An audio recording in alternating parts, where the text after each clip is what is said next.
Okay, hello friends and welcome to the live stream. Welcome to what? High Roller, Dr. Cocktail, Lucas, Dylan, Mist. Mist, to answer your question, the song is Hello by OMFG. And Dr. Cocktail making some red wine. I don't actually drink. So if I made some, it would be for all of you. Aren't I generous? The answer is yes, I am. Extremely so. Alright, so before we begin, standard caveat supply. I'm in Scotland. Our internet connection is not the greatest in the world. So the live stream may drop during the stream at some point. If so, it'll only be down for about 30 to 60 seconds at the most. Secondly, YouTube is not the greatest platform to live stream on in the world. So if everybody wants to guarantee a more stable experience, please head over to Twitch. It's exactly the same live stream. It's just a little bit more stable. Whoop whoop. I'm good today, thank you, Mist. How are you? Alright. Let's load this in. Okay, so the idea for today is to go over the new changes, the user interface, the new NPCs, the new cards, the new nerfs, the new this, the new that, the new everything. And then at the end we may very well do a couple of quick sub-battles, but that won't be the majority of the live stream. We'll save that for Sunday. Steve Rogers, you are very frustrated, are you? Yes, I remember. 2,000 gems and not a single Ilagressa. That's a shame. Gallimir, welcome to the stream. On Twitch, I see. Good. Nice and stable. High Roll, you spent 357 gems for the new pack. It's not actually possible, since you have to pay 30 because of the tickets. So, best card was Rigette. Drop cards with 5 stars. Yeah, the 5 stars are very, very low drop rate. Rigette, though, is a very good card. Very interesting as well.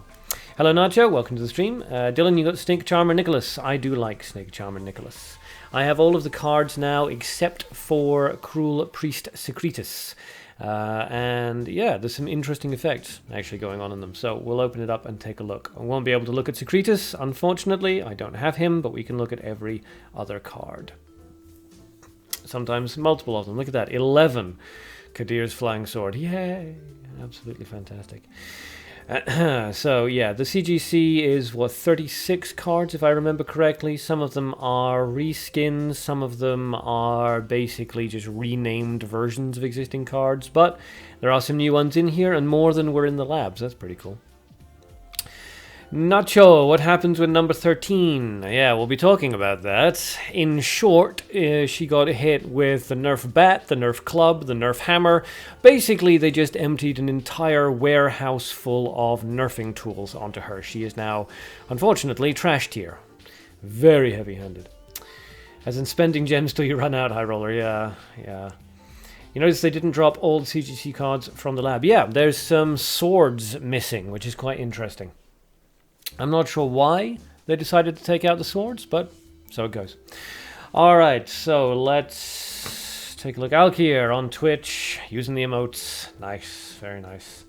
Alright, let me see. We'll switch over to this. Okay, let's go through the patch very quickly. Well, not very quickly, but we'll go through the patch. So, for those of you who don't know, a couple of new NPCs. The Cat Merchant has a new effect, which is pretty interesting, which is you can go to his own personal store. Some of the cards went in the lab, Gallimir. Yeah, they've released, I think, somewhere between 5 and 8 cards that weren't in the lab, which is, okay. Monsieur, you want to see a Snake Tamer Reaper deck. You sacrifice snakes for unlimited buffs and resources drop for your opponent. Yeah, interesting. Yeah, I could see that being interesting. I mean, you're not gaining any resources or anything like that, but yeah, if you're using the Ritual of the Grim Reaper, then yeah, drop their resources. Gain some back. It depends on the snake that's summoned, of course. That's problematic. Kamarai, welcome to the stream, using the emotes. Lovely. And the other nature creature that dealt damage and returned to hand. Yes. I forget which one that was, one of the hunter cards, but yeah, that one didn't make it in either. So yeah, the Cat Merchant now has 265, I think it was, cards, all from Generation 1 and 2, and all 3 out of 4 Worn level, but, so it goes.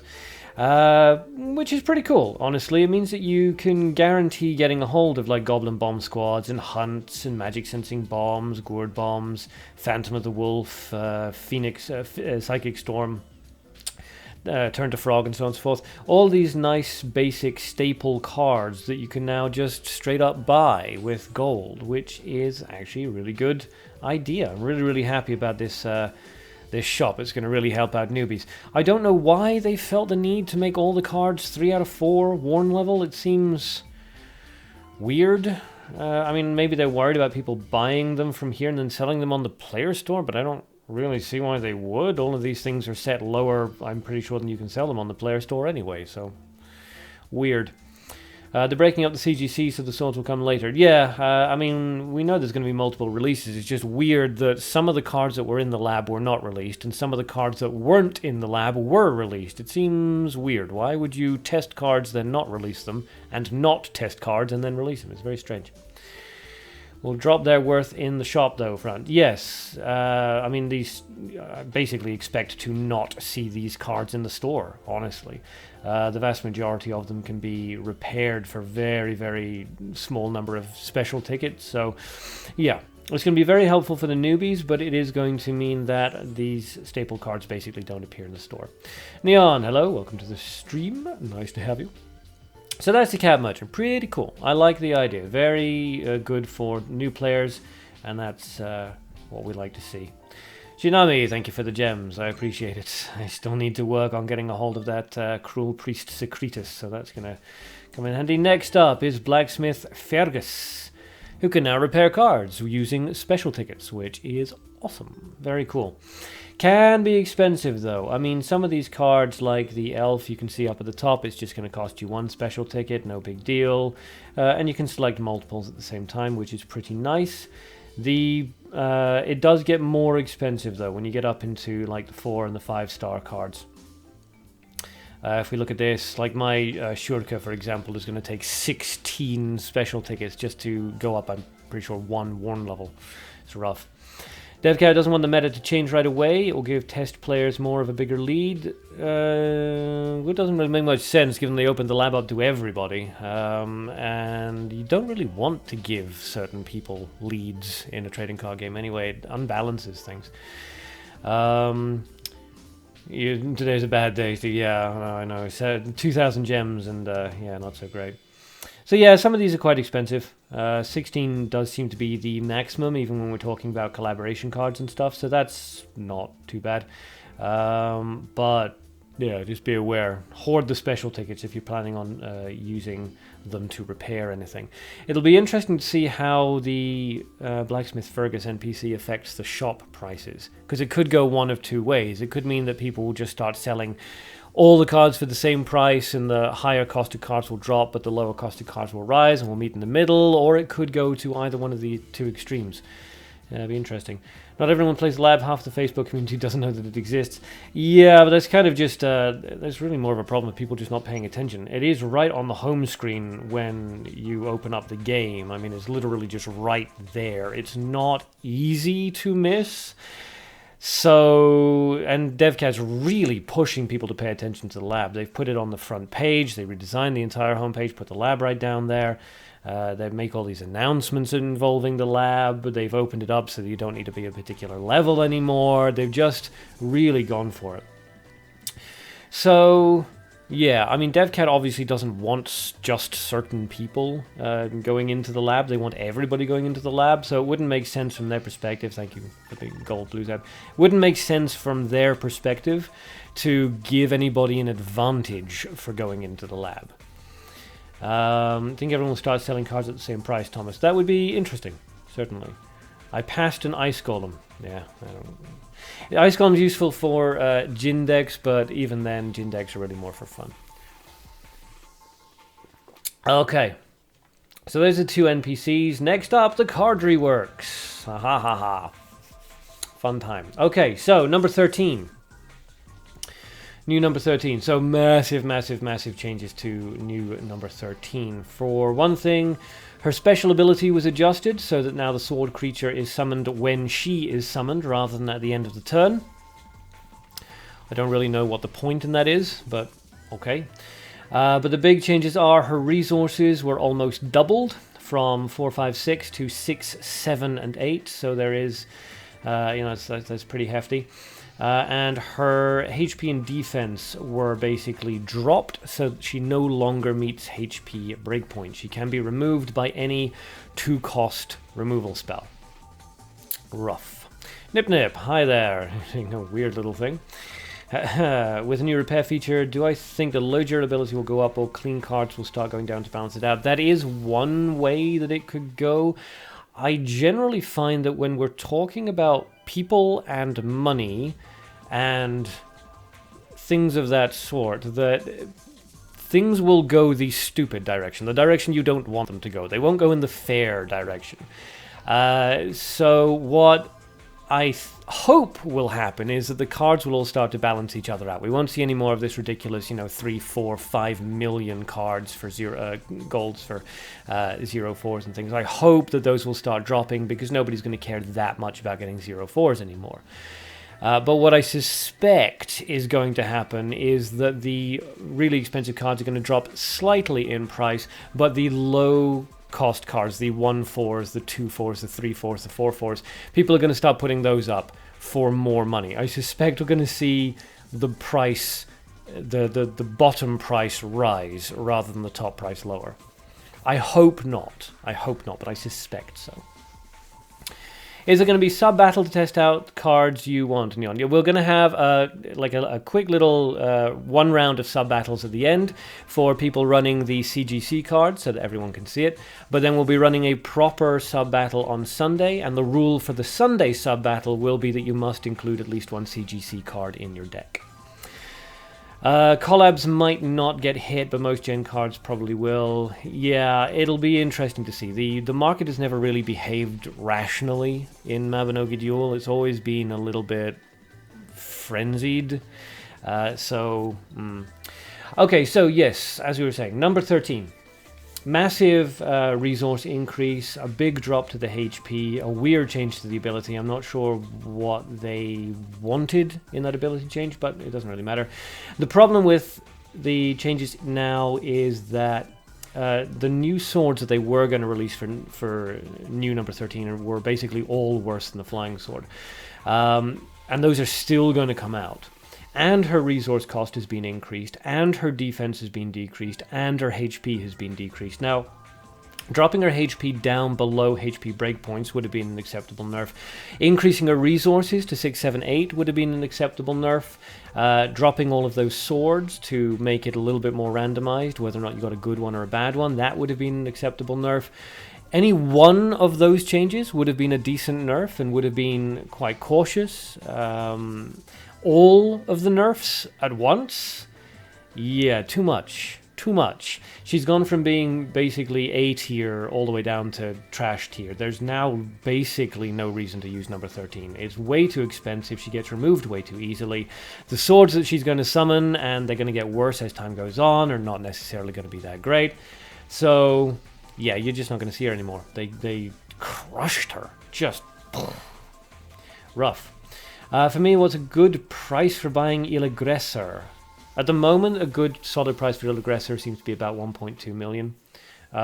She could increase in price later on because she's basically a superpowered Jane, or she could decrease in price because if these CGC cards become common, then Divide Earth and Log Trap are going to become meta, at which point the center cards become useless.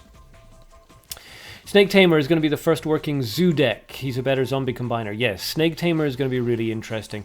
He's basically Lusalka.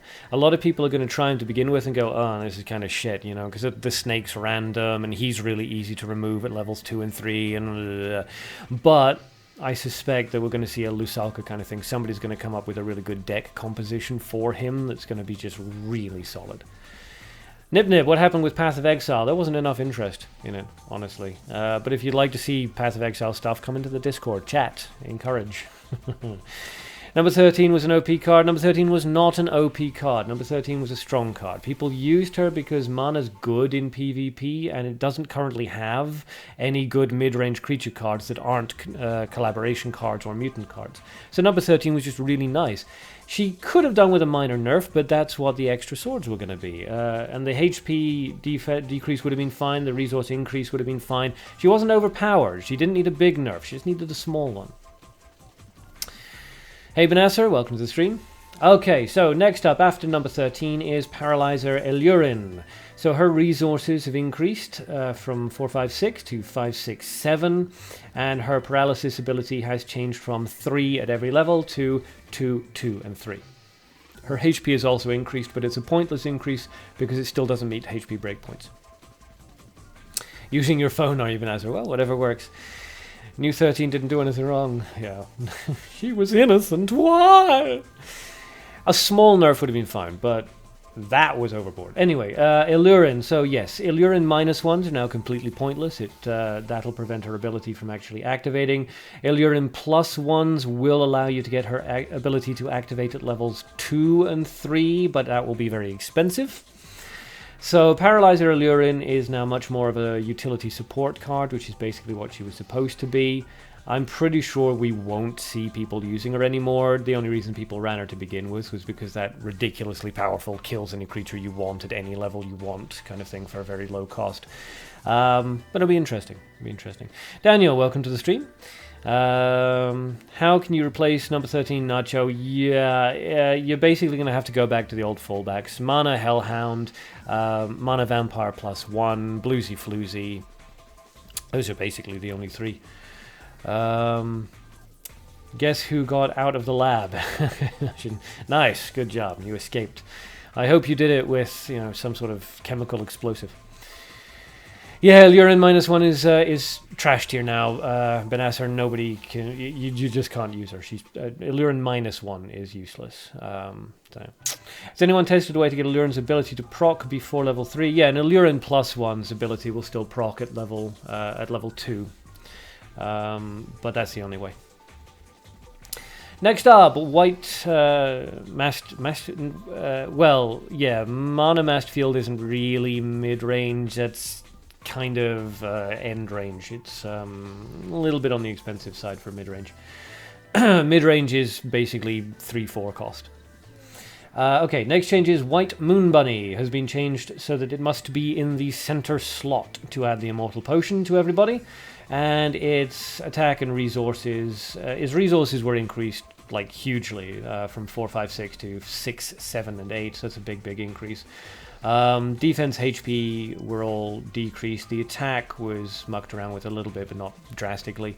White Moon Bunny is much less of a brainless card now, but it's still fine. Again, it depends on how meta the Divide Earth and Log Trap and stuff like that becomes. You're still using Elurin at PvP, is playable only at level 3. Yep. Use your Magic Orb Bomb. Nice, Margin, nice. Thomas... via Paralyzing Bullet. Oh. Paralyzing Bullet, yeah, maybe. That would be very tricky to activate, though. Paralyzing Bullet and all that kind of thing. And apparently it doesn't work that way anyway, according to Mist. So. Paralyze should stack, but doesn't stack. Okay. I never actually used Elurin. I don't like those cheap cards, but yeah. So yeah, the White Moon Bunny is weaker now, but still fine. I mean, you can still use him, just weaker than he used to be. Hyena King has been changed, so its resources are now 1 more at every level. It has defense, which it didn't used to have, and its HP has been decreased. Which, I mean, is fine. It increases its survivability slightly, increasing defense but dropping HP. And they're just trying to make it more of a themed creature, I guess. I'm not really sure why. Nobody really uses theme decks unless they're just having fun, so actually I'll open this up again. So yeah, Hyena King's been changed to be more of a theme card, but so what? Really is most people's reaction.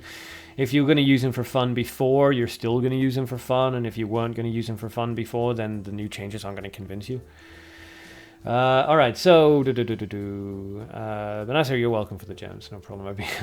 I spent 1,200 gems today, so yeah, I had a few gifts to give away. Not many, weirdly, but I tried to spread them out amongst all the Arcanauts. Okay, next up is Beast Jane. She has had no real change except for the fact that now when she sends the creature... If any creature is summoned in front of her, she'll send it away and deal damage.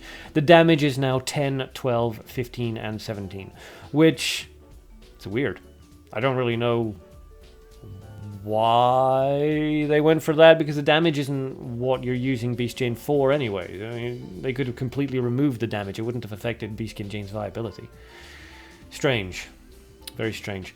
So out of this new expansion, from the name of it, have we to expect a strong gold card? Yes.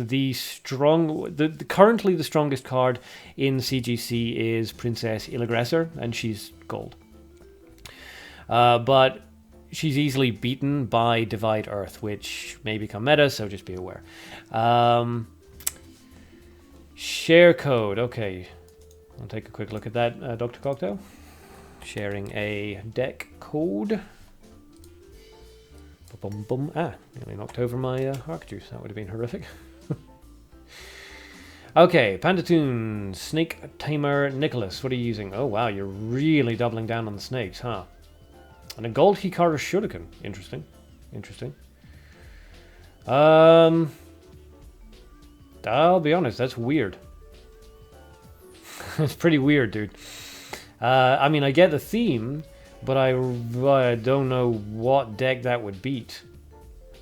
Because all those snakes are so easy to remove. For equal or less cost than it costs to play them. None of their abilities activate until Nicholas is on the field, and you can't bring him out really until level 2 because he's so expensive. And you only have 3 removal spells. Interesting. Interesting. I don't know how it would work personally, but hey, you know, I assume you run it in PvP, so if it works for you, that's awesome. Golden Garden is stereotyping double gold. Yeah, except it doesn't give you double gold. I don't know if it's a bug or what, but any card that tells you it's going to give you double gold does not in fact give you double gold. Assume that that part of the card text does not exist. You do remember being dominated by a Hyena deck last week because you ignored the Hyena King round 1. After that, he got too strong to remove, known as... Yeah, that can happen, but it only ever happens once. So, yeah, it's not reliable. As soon as anybody sees a Hyena King go down, they will remove it immediately. Golden Garden Cat seems pretty interesting. Yeah, the Golden Garden Cat is interesting, so let's pop him open. Except his ability to double gold doesn't activate. So... your least abundant resource is +1 at the beginning of a turn, which is pretty cool because it's a 2 cost that has 7 HP equivalency. So you can only remove it for an equal cost, which is great. But doubles gold if it's 4 or more? Nope. Same thing, pardon me, with the Eagle. Where is he? Actually, I think I'm using him in here. Yeah, that's right. I was using him to test something. But this guy, the Golden Garden Eagle, doubles gold if it's 4 or more, and nope, it doesn't.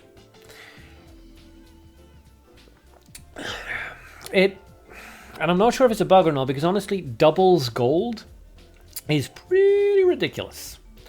Pretty ridiculous, because if the gold doubles, if it's 4 or more, that's not that difficult to do. You know, you throw down the cat when you've got a decent amount of gold, you toss out a couple of counter spells, a Nerva, something, anything, and your cat's pretty much guaranteed to double your gold, at which point you've got some sort of weird, you know, ultimate Doom Machine Dragon thing going on here. That is really powerful ability to just continually double your gold, because 4 will turn into 8, 8 will turn into 16, 16 will turn into 32.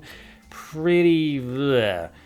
I mean, if it really did double, everyone would just run Golden Garden Cat and Golden Garden Eagle. So I think there's something wrong there. What I suspect is supposed to happen is you're supposed to get a +1 to your least abundant resource.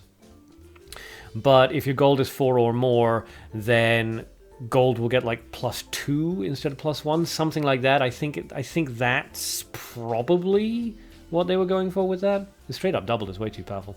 Neon, you got your 2 clockworks today. Congratulations. Excellent. Steve Fox, what did you miss? We went over Blacksmith Fergus, the Cat Merchant Shop, which are both new, and we're talking about the nerfs now. So we've been over the White Moon Bunny, Hyena King, number 13, Paralyzer Allure, and Beastkin Jane.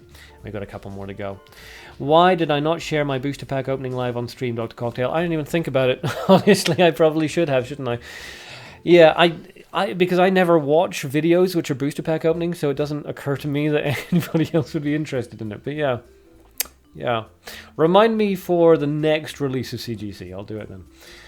Okay, next nerf was to the zombie synthesis. So it was a 4-5-6, now it's a 4-6-7, and now it's a discard 1, 2, 2, and then 3, rather than a 1, 2, 3 creature card. So, me.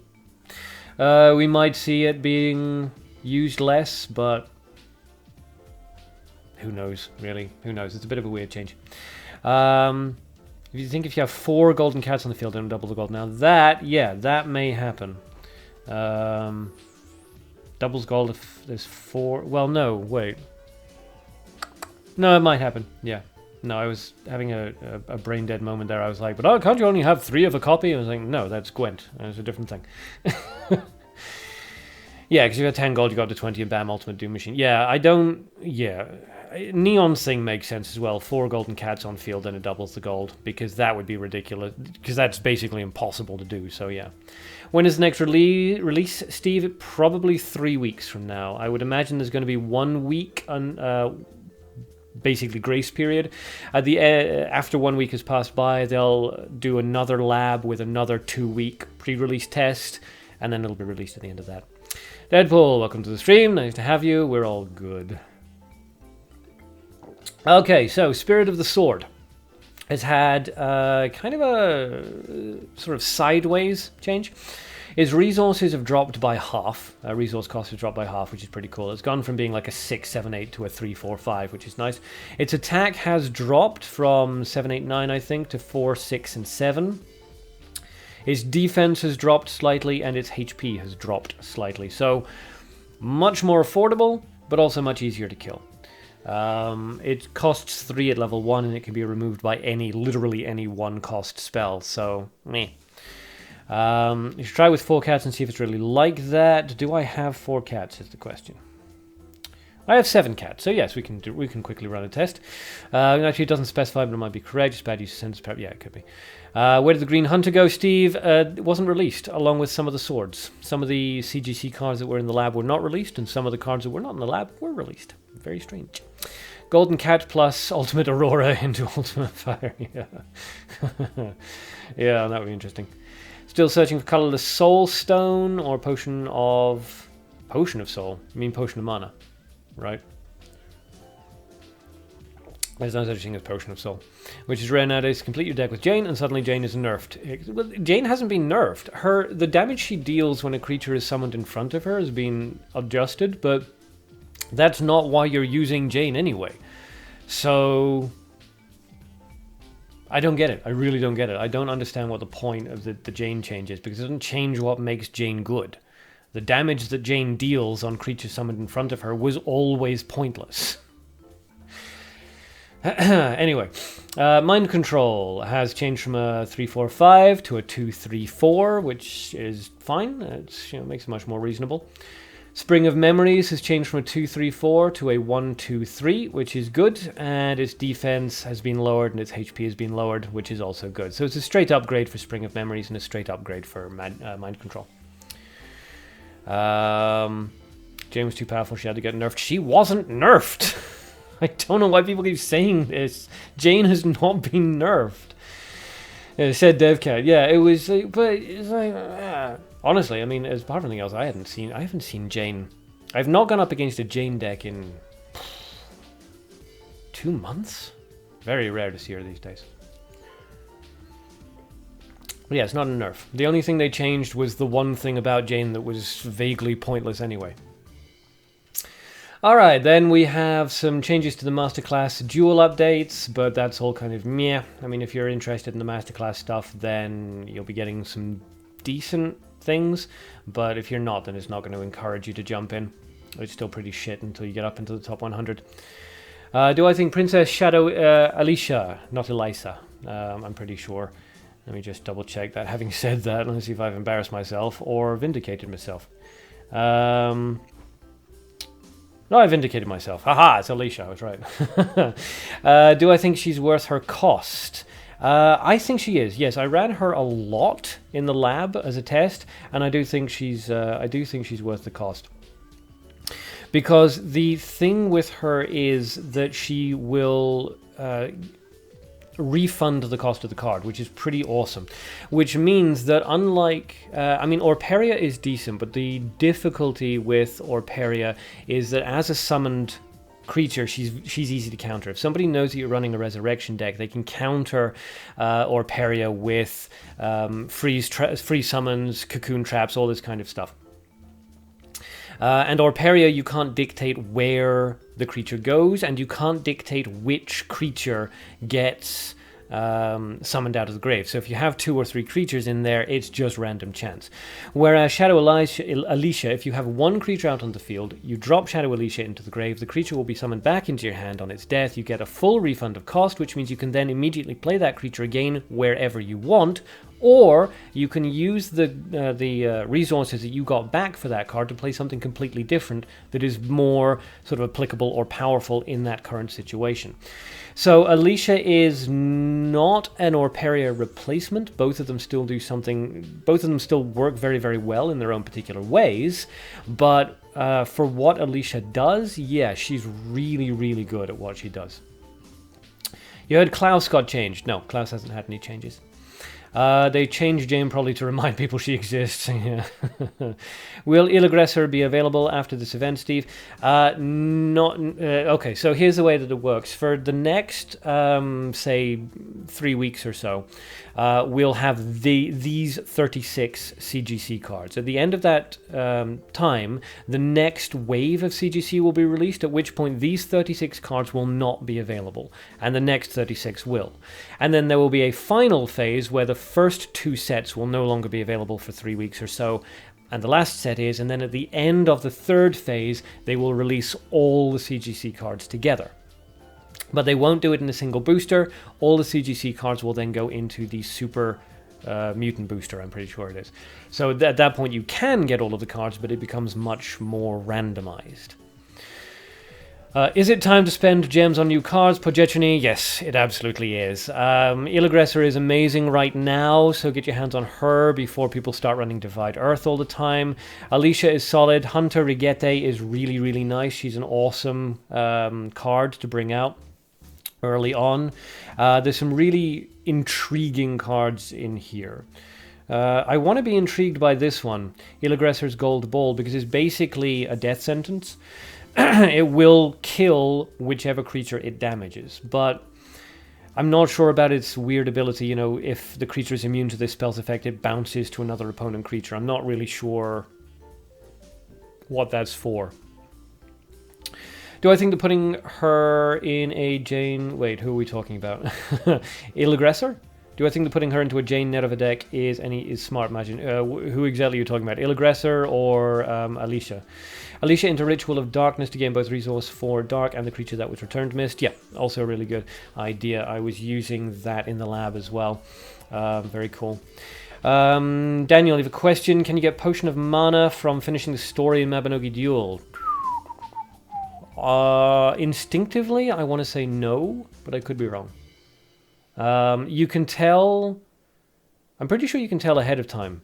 I mean, I've finished the story, and so it doesn't give me any rewards anymore, but I'm pretty sure that if you look through the story, it shows you the reward next to the chapter, maybe? If you tap on the chapter, it tells you what you're going to get out of it, something like that. I said goat, and we have a goat are in the company. There's this guy. That's possibly a goat. It could also be an alpaca. I don't know. But is some sort of royal farmyard animal. Alicia. Okay, yeah. So putting Alicia in a Jane Nerva deck. You could. Honestly, at this point in time, I would advise not running Jane. I'd run Illaggressor instead. In which case, yes, an Illaggressor Nerva Princess Shadow Alicia deck would be pretty damn good. But, Alicia with Jane and with Nerva? You can try it, certainly. Yeah, I mean, really, you shouldn't be running an Orperia in that situation anyway, should you? Because chances are she won't summon Jane into the center. So, yeah, if you were going to run an Orperia in that deck, run Alicia instead. But I'm not entirely certain that running either one is a great idea. You get one from the new cat merchant shop. Oh, yeah, push them out. Yeah. You can buy one from the cat merchant shop, yeah. It's definitely a goat. Everyone's in agreement that it's a goat. Okay. See, I don't really know.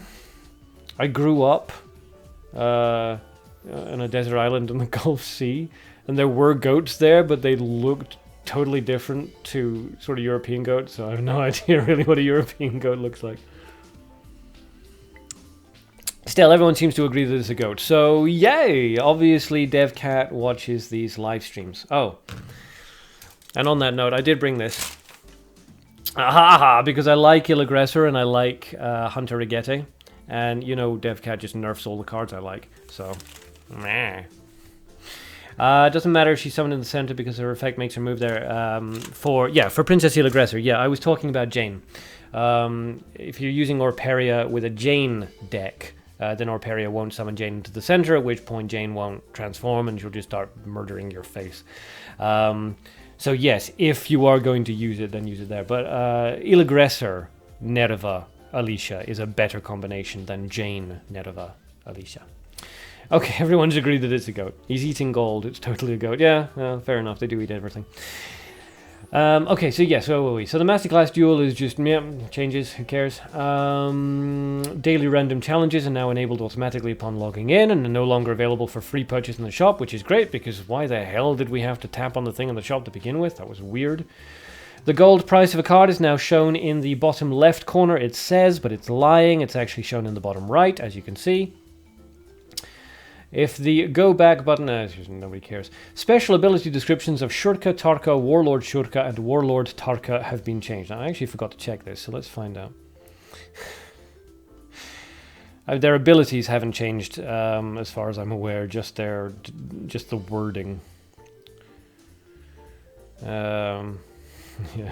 Jane is like a cat. She treats you nice if you don't take her spot, but move her and she'll scratch your face. Yeah, she will mess you up.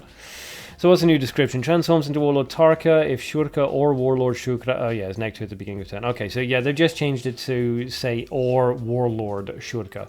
And in Shurka it says or Warlord Tarka. Yeah, because that wasn't in there originally. It just said if Shurka or Tarka is next to you. So that's fine. Help information has been added to Mean Mage Lily, which is going to be... I know Moth's going to be happy about that. Just, you know, more love for his Lily.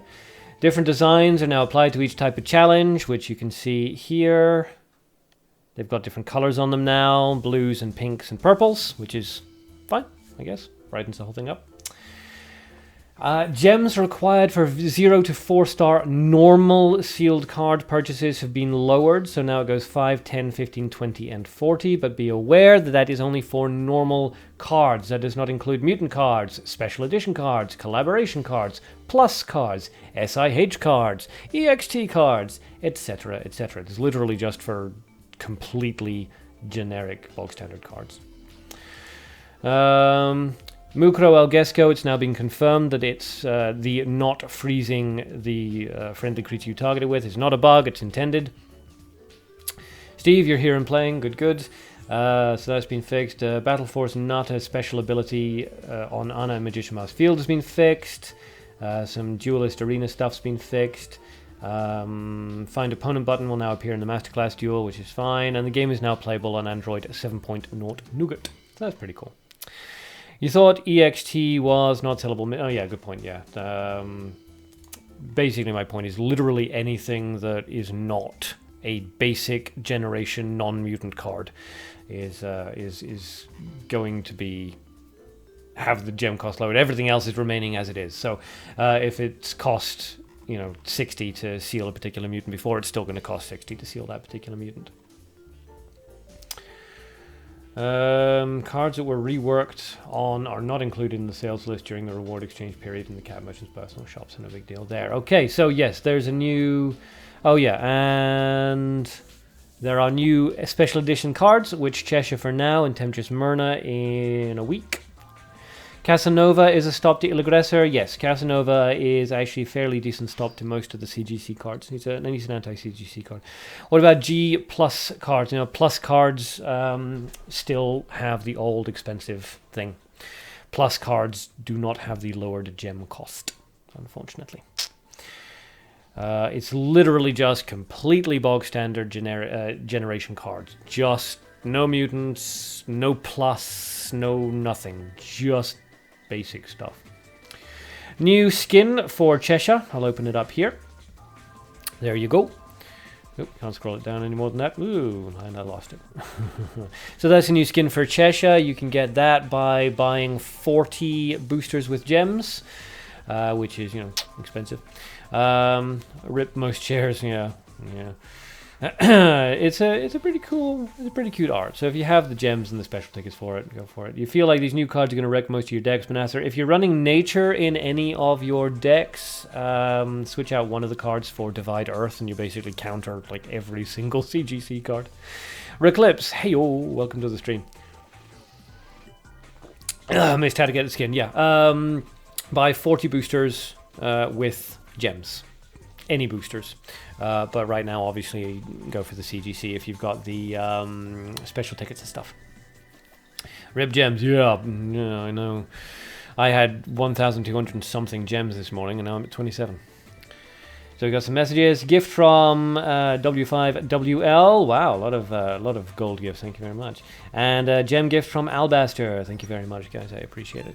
That's all gonna go towards basically pulling some more booster packs, and also saving up towards getting the only CGC card I do not have, which is Secretus. You wonder if Snake Tamer ability works with Habu Snake and other snakes. It doesn't work with the Habu Snake. You can see what snakes it works with if you open up the related cards. If I go into Snake Tamer, there we go, takes a while. I'm going to spend the next few days, I think, experimenting with emulators. See if I can get one of these working. So, where are we? Here we go. Okay, so yeah. The snakes that he will summon, and the snakes that count as snakes as far as he's concerned, are Blue Scale Snake, whoops, Red Tiger Skin Snake, the Water Drop Snake, and the Giant Snake. Golden Garden is just Resource Manager if and when it works. Yeah. Camerai appears to have gone insane, so that's great.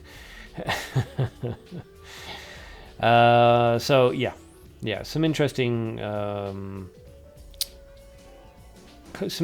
snakes that he can summon and can react with. He's going to be good, I think. He's going to be one of those tricksy cards that people try out initially, most people dismiss, the rest of them have difficulty running it, and then somebody's going to come up with a really good composition based around him, and suddenly we're going to start seeing him everywhere. Let's see. Gift from Winterpeg. Wow, thank you. 15 gems and 5,000 golds. Very nice. I appreciate it. Did we know about the blacksmith? Yes, that was what we talked about at the beginning of the live stream. For those who are new, there are 2 new NPC features. Cat Merchant, who will now sell you like 260 odd cards from Generations 1 and 2, and Blacksmith Fergus, who you can give special tickets to repair the worn level of cards, which is very cool. It's expensive though, so if you're going to be using special tickets to repair like 4 and 5 star cards, you're going to have a lot of them. It costs like 16 or 19 per worn level, which is a bit rough. Okay, so yes, the Witch Cheshire, Temptress Myrna is going to be the next alternate art card, which will be on the 5th of April. There's a special arena opened up, the CGC event arena. It's a PvP arena, and it has, 2 rounds, it looks like. Yes, 2 rounds. First round is no mana allowed, and second round is no light allowed, no light cards. But otherwise, it's exactly the same as the PvP arena. So do it if you feel like doing it. The rewards aren't phenomenal, but getting into gold is easy enough, and it gives you 36 gems, so why not, really? What if we had a Metal Gear collab and Snake Tamer started summoning Solid Snake, Naked Snake, Venom Snake, Liquid Snake, Solidus Snake, and Demon Snake? That would be... yeah. Yeah. It would all be, what, stealth-based cards? They'd pretty much all have the same effect as Assassin Shastra. That would be awesome, though. What do we got? I get from Twilight. Thank you very much, Twilight. I appreciate it. More gems, more boosters, more cards, more videos. Alright, yes. And then challenge. So there's actually a whole bunch of special edition cards that you can get. If you duel 5 times in the arena, or buy a booster 3 times with gems, you can get the Merchant of Darkness Special Edition Gold Mutant, which is pretty cool art, although it's a useless card.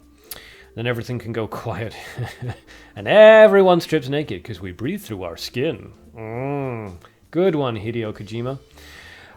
You can get Assassin Shastra Special Edition Gold Mutant by buying a booster 10 times with gems.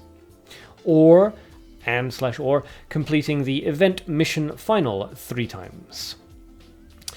You can get the Mine Canary, which is an EXT card, by buying 20 boosters. You can get the Persona Nana card, which is an EXT card, by buying 30 boosters. You can get the Witch Cheshire Special Edition Hero Skin by buying boosters 40 times. And you can get the EXT card Scholar Boccaccio by buying 50 boosters, basically.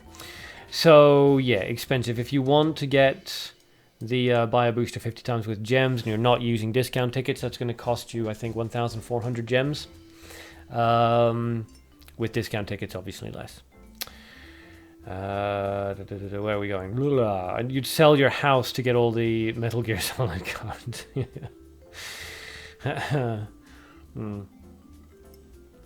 Well, yeah. We'll see what Konami does with the series now that Hideo Kojima's been kicked out. Right, okay, yes, and the CGC Mutant Festival, you have an increased chance of getting the Gold Detective Christie +1, the Light Wolf King Boro +1, Seeker Nereva +1, Alron +1, and Dark Automata Turk +1. All of which are really, really good cards. Detective Christie Gold +1, Wolf King Boro Light +1, and Seeker Nereva +1 are the best. Alron +1 is solid, and Automata Turk Dark +1 is fine, although pretty vulnerable to Holy Missile, so generally not the best possible choice. Nevertheless, remember that although that says it's an increase of 10 times, all that means is that, currently, without the Mutant Festival, you have like a 0.001% chance of pulling these things. Now it's a 0.002% chance of pulling these things. Don't spend a fortune on the Super Mutant packs thinking that you've got a really much better chance of pulling these cards. You don't. Kojima knows his stuff. I wonder what kind of weird stuff we'll see in Death Stranding. Yeah, it'll be really interesting. I worry that without somebody sort of standing over him and saying no and keeping him in line, that he's going to go completely off the rails. But yeah, I'm looking forward to seeing it. Naked Snake will move. Venom Snake uses his Rocket Fist. Solid Snake cancels spells on him. Demon Snake kills using an effect. Solidus will copy creatures, and Liquid will just be an usher. Like I just dismiss Liquid Snake. Yeah, the cardboard box, I like that actually. Yeah, if an enemy on front tries to attack, it's cancelled and paralyzed for 2 turns. That would be a really interesting trap card. Yeah. Or, yeah, summon Solid Snake when destroyed. Yeah, be like Toy Box, but it guarantees a thing. In fact, it would be like Cat Box, wouldn't it? Except instead of summoning cats, it summons solid snakes. Or snakes. So yeah, the Mutant Festival, hooray. What that means is you can probably start seeing those cards more in the player stores, but yeah, don't spend gems on it expecting to get them, you just won't. And then the CGC event missions are pointless. They offer Monday to Friday. Mission 1 gives you 500 gold, mission 2 is 1,000 gold, mission 3 is 1 special ticket, and the final mission is 2 special tickets. Saturday to Sunday, it goes 1,000 gold, 1 special ticket, 2 special tickets, 3 special tickets. So, I mean, if you want to do the event mission because you think it's fun, then do so, but don't do it expecting to get anything decent out of it. It's not worthwhile. And that's basically it for the City of Gold patch notes and things like that. So if anybody has any questions that they would like answered, do let me know. I am going to test out this theory that we have decided upon, that Neon came up with, that may be right, that the cats will start doubling gold if there are 4 cats on the field. So let's see if this works. Basically just go like light and gold, and I'll just stock up on paralyzing bombs and things like that. This is not going to be a viable deck, incidentally, so don't anybody copy the deck I'm about to create. We're literally just doing this to test the cat effect. And I don't want to bother with the Aurora Prism because it's a pain. Ooh, miss. Who's my favorite snake? It's always going to be the original. Solid Snake. Apart from anything else, it was revealed that his name is David, so... Alright, so 4 kitty cats. Alright, and... let's... How much... What does their resource cost jump up by? It's just stand... Oops, just standard 2, 3, 4, I assume? 2, 3, 4, yeah.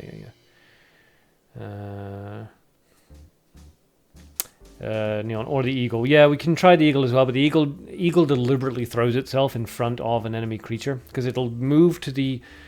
It'll damage the furthest creature away, and then it'll move in front of that creature, and only has like 2 hit points. What am I doing?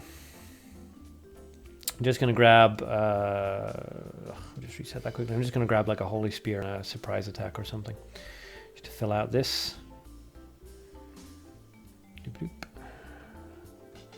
I only got 1 Eel Aggressor from 1200. Yeah, I only got 1 Eel Aggressor, 1 Shadow Princess. I got 2 Hunter Rigetes. But yeah, for the most part, the drop rates are harsh. The top end cards, the 5-star cards, 4 5-star cards, really, really harsh. And Steve Rogers spent 2,000 gems and didn't get even 1 Eel Aggressor. What was I doing? Yeah, surprise attack. Neon, okay, yeah, alright, that sounds good. I will fight you then. Let's hope it doesn't burn out my phone. Okay, well, I'll need to put in a quick gold creature to give me the resources. So it doesn't even matter. I'll just toss in 6 random golds then, if I'm just going to be running against Neon to test this. And we'll see if this works. The damage might rack up though, Neon. So if you're going to go up against me, maybe run a maybe throw in some paralyzing bombs, and just keep 1 paralyzing bomb so that the cats don't shred you before we finish testing this. How many is that now? Is that 12? 1, 2, 3, 4, 5. No, almost. It's much more tough than the Blaze Blue event cards, yeah. Okay, let's do this. I will save as a new deck. Yeah, my deck's actually full. Yeah. Fine. I'll just overwrite my old one. It was only a test deck anyway. You think you're lucky you spent 250 gems and got all cards except 60. Oh, that's nice. That's real nice. Okay, Neon, just let me know whenever you're ready and we'll jump in. I will do nothing but drop kitty cats. So yeah. I mean, it won't hurt too much at the beginning, but if I'm dropping 4 cats and, you know, I manage to drop them all before level 2, then... And I think I will, just to keep the damage low, but that's still going to be, what, 8 damage every round coming out, so... That's a lot.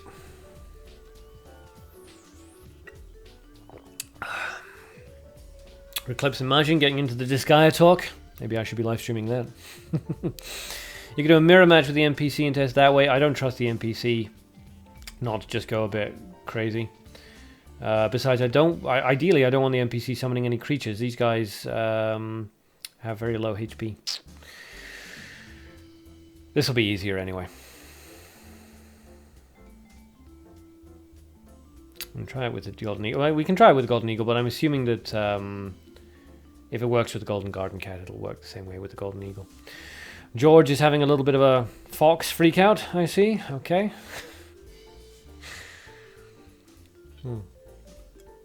But yeah, lucky. Lucky Steve with the 250 gems and all cards except 6. Should be on Steam now. They're slowly doing a port into PC. They've already got a PC version. It's only for Koreans.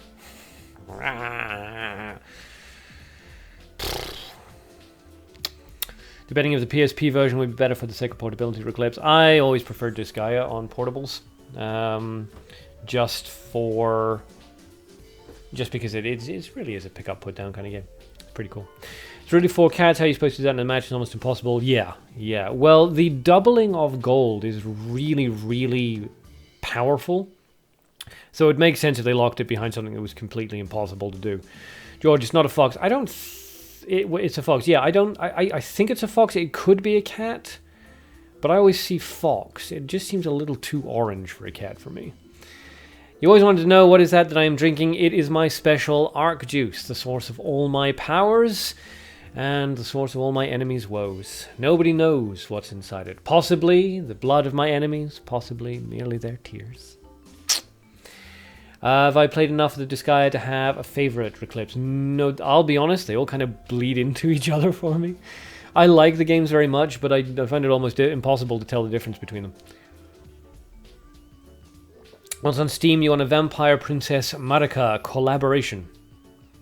There's already a Vampire Princess Marika card. I don't think you can have a collaboration built around a single card. Steve, you're a Zohaib, are you, from the other account? Okay, good to know. Yeah. We know you well. Neon, are you ready yet? What's happening? Or did you say that you were ready and I just missed it? It's a cute little cat, I have to say. A golden garden cat. Look at that guy. Oh, he's playing with the ill aggressor's golden ball. That is concerning, because it will kill anything that it damages. His only characters, yes. Okay, good, we're ready. The 5th is really awesome. Yeah, I mean, I like all the games. I do. I just have a weird little mental thing with that kind of tactical game. I love them. And yet they send me to sleep. I don't know why. It's like me in black and white movies. I love black and white movies, and yet I get really sleepy. Neon's challenging me. Okay, we'll just accept that. Bork. Yes. Nanu. Alright. Everybody keep your fingers crossed that my phone does not overheat and die. And you can all see the new Cheshire skin, which is... John Love, you're so upset number 13's cost went up. Yeah, her cost went up, her stats went down, her summon ability got worse. Unfortunately, she's trash tier now. She started as a card but got her own mobile spin-off game, did she? Cool. Alright, we'll just keep summoning these kitty cats. Go, kitty cat. Scratch his eyes out! Combination of gold, garden, eagle, and cat. Garden is good when you use gold resources too. Yeah. Yeah, the gold harvest. That's nice for everybody. Good. And then we got some more into our light, because it was, what, our least abundant resource? Yes, our least abundant resource. I mean, it's an interesting resource generating card, the kitty cat. And the fact that it is, effective HP of 7 does mean that, it costs 2 and you have to remove it with a 2. So it's a good card for resource generation. Alright, so the kitty cats... There's 3 of them out onto the field now. With 3 of them... Actually, hold on. I mean, with 3 of them, will they all double the gold, or what's happening?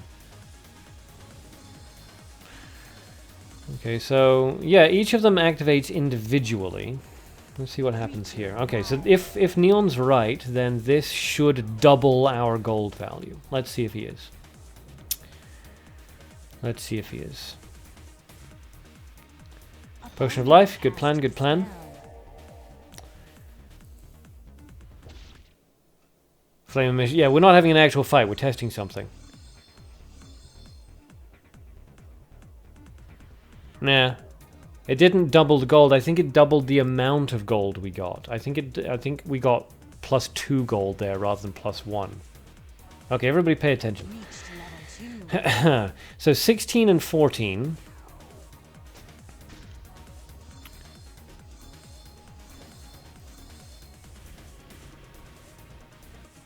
Yeah. I just want to double check. I think it might be getting like it happens really quick is the problem. Let's do this one more round and then I'll quit out. Let's see. So 16 and 14, first cat, 17, 15, 19 and 19 and then 20. Yeah, weird stuff is happening with the gold. It looks like we're getting 2 golds. Looks like we're getting +2 into gold. I mean, you can see that if you got 4 cats out onto the field, it's phenomenally good for resource generation. But yeah, it doesn't actually double the gold. It seems to give you +2 gold if it goes into gold. Yeah, it gives double resources gains, yeah. Okay, so it's giving +2 to everything. Okay, so that's fine. If you have 4 cats out onto the field, then you'll get +2 into your least abundant resource rather than +1. So, yeah. When you charge, you get 2. Really? Really?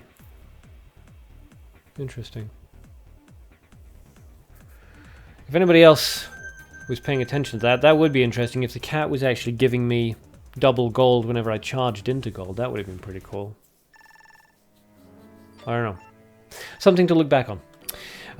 Jesus or Jesus, I don't know. Which boosters should you buy right now? Buy the CGC boosters. They're only going to be available for a couple of weeks, and then they will be gone for like a month or 2. So yeah, buy the CGC stuff for right now. So yeah, interesting. So yeah, it doesn't actually double gold, which, okay, but it's a pretty good resource generating card, honestly. Cost 2 has to be removed for 2 and will give you 1 into your least abundant resource, which is, that's good. That's what you want. You want 1 into your least abundant resource rather than 1 into your most abundant. So, honestly, I can see the cat, the Golden Garden cat, making its way into decks as a low-cost light creature card. It's pretty solid. Yeah, I mean, its HP, effective HP gets worse at levels 2 and 3, but again, it still needs to be removed for equal cost. You still can't remove it for less than its cost. So, yeah. Reclipse, you've been so inactive that you're all out of gems from back with Blaze Blue. Ooh, that's okay. It is... Yeah, well, you just said it. I don't know. Yeah, because I don't know if it's Jesus or Jesus. You can't just spell it again. It doesn't tell me how to pronounce it. You got a blue Cheshire with cute art. You can die now, Pajechini. Well, rest in peace, Pajechini. Cuddling that Cheshire card to your chest. So you don't need 4 of them. No. So, Majin, your theory is that if I have 4 or more gold, then when I charge, the gold is +2 rather than +1. Interesting. Yeah. Somebody's going to basically need to roll back the live stream and go over that. It happened really, really fast. If nobody feels like doing it, I'll do it once the stream is over. But yeah, I actually like this card. 2, 3, 4 cost. Decent enough attack, no big deal. Its effective HP is meh, but it still can't be removed by any spell that costs less than it does. And it does have the +1 and then +2/+2 at levels 2 and 3. So, pretty good, actually. Pretty good card. I like it. I like it. Also, it's got that thing that I forget, but its eye, I forget what it's called. But its eyes are different colors, which is adorable. Divide Earth combos with Snake Tamer. Yes, it does. Yeah, Divide Earth's pretty cool with the Snake Tamer. Snake Tamer is basically the only CGC card, pretty much, that is not kind of hard destroyed by Divide Earth. Kiss for just subscribe. Thank you very much. I appreciate it.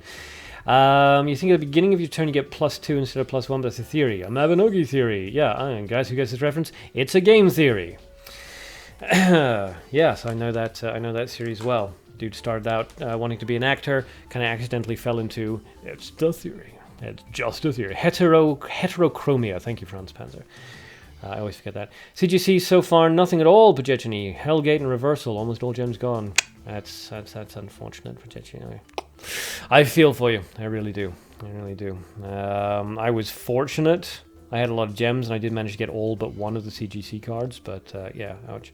Okay, so that was an interesting test with the Golden Garden Cat. Pretty cool. Thank you, Neon, for helping me out with that. I appreciate it. Is there anything else then that anybody else is interested in seeing tested? Anything else that anybody wants to see run? Is Illugressa better than Beastkin Jane at the moment? Yes, she absolutely is. In fact, I would argue that she just is in general, thinking about it, because both of them have to be in the middle, in the center slot. But Illugressor doesn't punish you for being outside the center slot, and both of them are vulnerable to Divider. So yeah, Illugressor is basically a straight upgrade to Jane. 500 gems, poof. Oh. Religious Confession is pretty awesome. Consumes your most abundant resource by 1 on top of its existing cost, but it seals a selected opponent creature's ability, and if the creature is a collaboration season card, that card will vanish, which is pretty awesome. I think that's going to be hilarious. So suddenly everybody, screaming about the Seigis and so on and so forth, just Religious Confession, bye! Complete hard counter to collaboration cards, which is cool. It is cool. It remains to be seen whether or not... it remains to be seen what the mechanic itself considers a collaboration card. Whether or not, for example, it considers SIH collaboration. Whether it considers EXT collaboration. Snake Tamer, Miss Zero. You want to see Snake Tamer? Okay, well, we can run Snake Tamer. Let me just remove all this.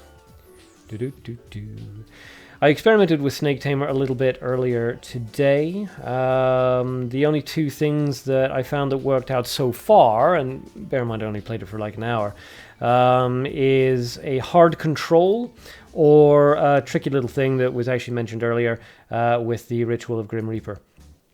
That works. It's not super resource... It's not super good for your resources, but it's not bad. Confession is a really good card, Gallimir. Yeah, I agree. It looks really, really solid. Test Confession, says Neon. Yeah, I mean, we can. Somebody would need to go up against me with a collaboration card just so we can see it, but I mean, we kind of know how it's going to work. You'd like to see Princess's decks, Pojechini? Yeah, I can make... I'm pretty sure you guys are going to see a Princess Illugressor deck on Monday, and that's going to have Princess Illugressor and Princess Shadow Alicia in there. Wouldn't work on Orisha, though, would it? No, it would not work on Orisha. It won't work on anything that directly cancels spells. So it won't work on...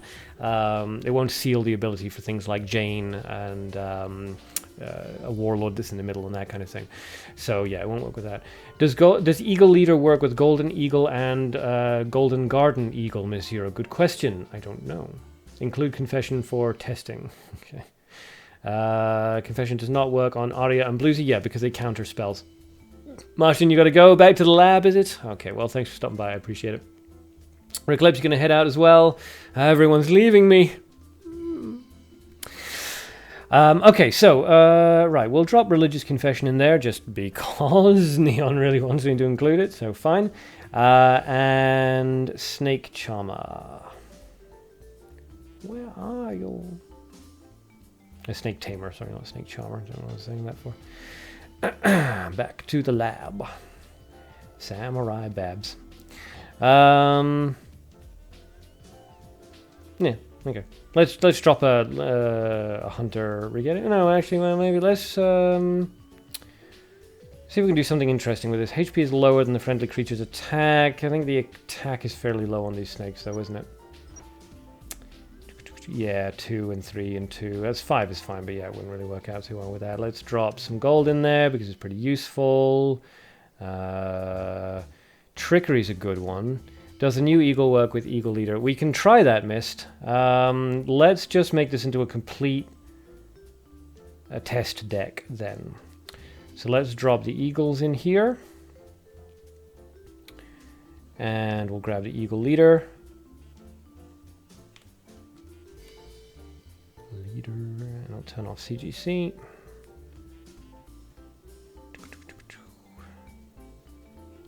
Okay. Alkir, so I've already said it before, but general consensus on Senior Handmaid Isabella with 2 Hands of the Demon. It's a combo that works, but it requires too many steps. So yeah, Eagle Leader +3 nature whenever eagles are summoned to your battlefield. Okay, so just got to remember to bring the Eagle Leader out first and then drop the other 2. Okay, anybody want any more cards tested? We'll just cram them in. They've got to be gold or light. We don't have room for anything else. Neon, you can find me again. Okay, I appreciate that. Again, if you just run your old deck, and I will drop... well, you can run whatever you like, really. You can drop some collaboration if you want me to see me use the Religious Confession on it. Just make sure that it's not a collaboration card that counters spells. So, yes. Let's see, what else might people be interested in seeing? The Kadir's Priest is pretty good. It's pretty interesting, so we can try that one as well, just for fun, because the snake always gets summoned to the center slot. Illagressor's Golden Ball. Okay, yeah, we can drop that one in. I like that one, but I'm not really sure about it. It's basically a death sentence. It'll kill whoever it damages. So we drop Golden Ball in there. Cool, cool, cool. Alright, so we've got space for 2 more lights and 2 more golds. I don't really think there's any more unusual gold cards. Trickery is an interesting one. If your opponent summons a creature while this card is in the grave, it moves the creature to the center slot if summoned on another empty slot, or moves it to an empty slot if the creature was summoned into the center slot. So Trickery is actually a really good combination with Illaggressor. You just made a deck ready to be tested in battle, Dr. Cocktail. Nice, nice, nice. Use it on the collab spell counter card like Aria or Bluesy. Okay, well, I mean, yeah, we can try it, but it won't work. Existing effects always take precedence. So if a creature is on the field that has a spell cancellation ability and you try to neutralize its ability, the creature already existed before you cast the spell, so its ability will take precedence. Same sort of thing with Jane. You can't drop like a counter card. You can't drop like a Kaiden or whatever in front of Jane. It won't work. Okay, so yeah, no other suggestions, so yeah, we'll just drop Trickery, I don't care. And doesn't really matter, does it? Let's drop the Wealthy Citizen in there, just because we'll need to balance these things out. And yeah, there we go, a couple of Fiery Zealots, why not? They're basically Goblin Bomb squads. Alright, that'll do. Save that, overwrite. Missed you heading off just as we're testing all these cards, you fiend. Alright, got a gift from Pegasus. Thank you very much, Pegasus. If you're around, I appreciate it. That's going to help greatly. And we will quickly challenge Neon for the test. Yes, I will send you a duel request now. Okay, so the main thing that we're testing right now is the Eagles. Do I think Nexon is going to release the PC version, Rayhan? I really hope so, but they released the Korean PC version like a year ago at this point, and we still haven't seen any word about the global PC version. Nevertheless, the recent patch notes did mention the Korean PC version twice, so it does look like they're doing work on that, so hopefully they'll start work on the others. Start work on the global version. Here's hoping, anyway. Alright, we'll just charge up until we've got enough to summon these eagles. We're going to need, like, what, 6? Yeah, 6 at the very least. So we'll just keep charging until we've got 6, and then we'll see if the golden eagle spawns itself correctly.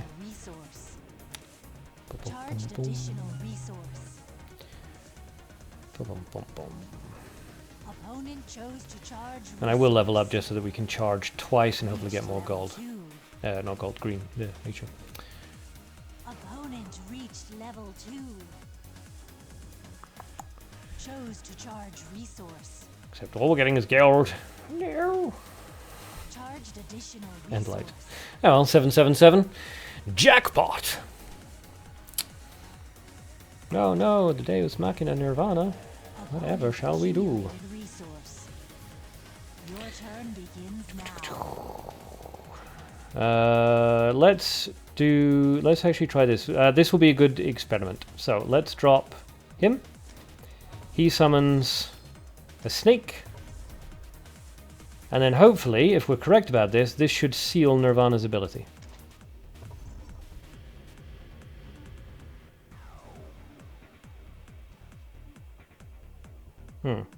Oh no, seals. Oh, okay. No, seals the ability in front of the priest. Okay, good for you. Good to know. Good to know. Yeah. Okay, we're testing the because the priest description is weird. It says if there is a friendly creature, seals the ability of the opponent in front of it. That means in front of the opponent creature, but the description is wrong. What it means is freezes the ability of the creature in front of Kadir's priest. Completely different. Interesting. Okay, so that was good for testing. But yes, we'll just use the religious confession now. Your turn now. So now this should seal. It should actually vanish this card. Seal the ability and vanished it. Good, good, good. Okay, so that does work properly. Excellent. Now we need to just charge up for the eagles and give them a try. In fact, I may destroy that symbol of peace. Opponent's turn starts now. Sure. Ah, no, we've got another one coming out on the field. That's fine. Confession strong. Yeah, confession's good actually. Really low cost and very powerful. Seals abilities, vanishes collaboration cards, so they're not susceptible to resurrection anymore. So yeah, actually, I'm quite liking that ritual of confession. Solid. Solid. It remains to be seen how powerful it's going to be, though, because like the big CGC creature right now is Princessial Aggressor, and she does cancel spells, so she's not vulnerable to ritual.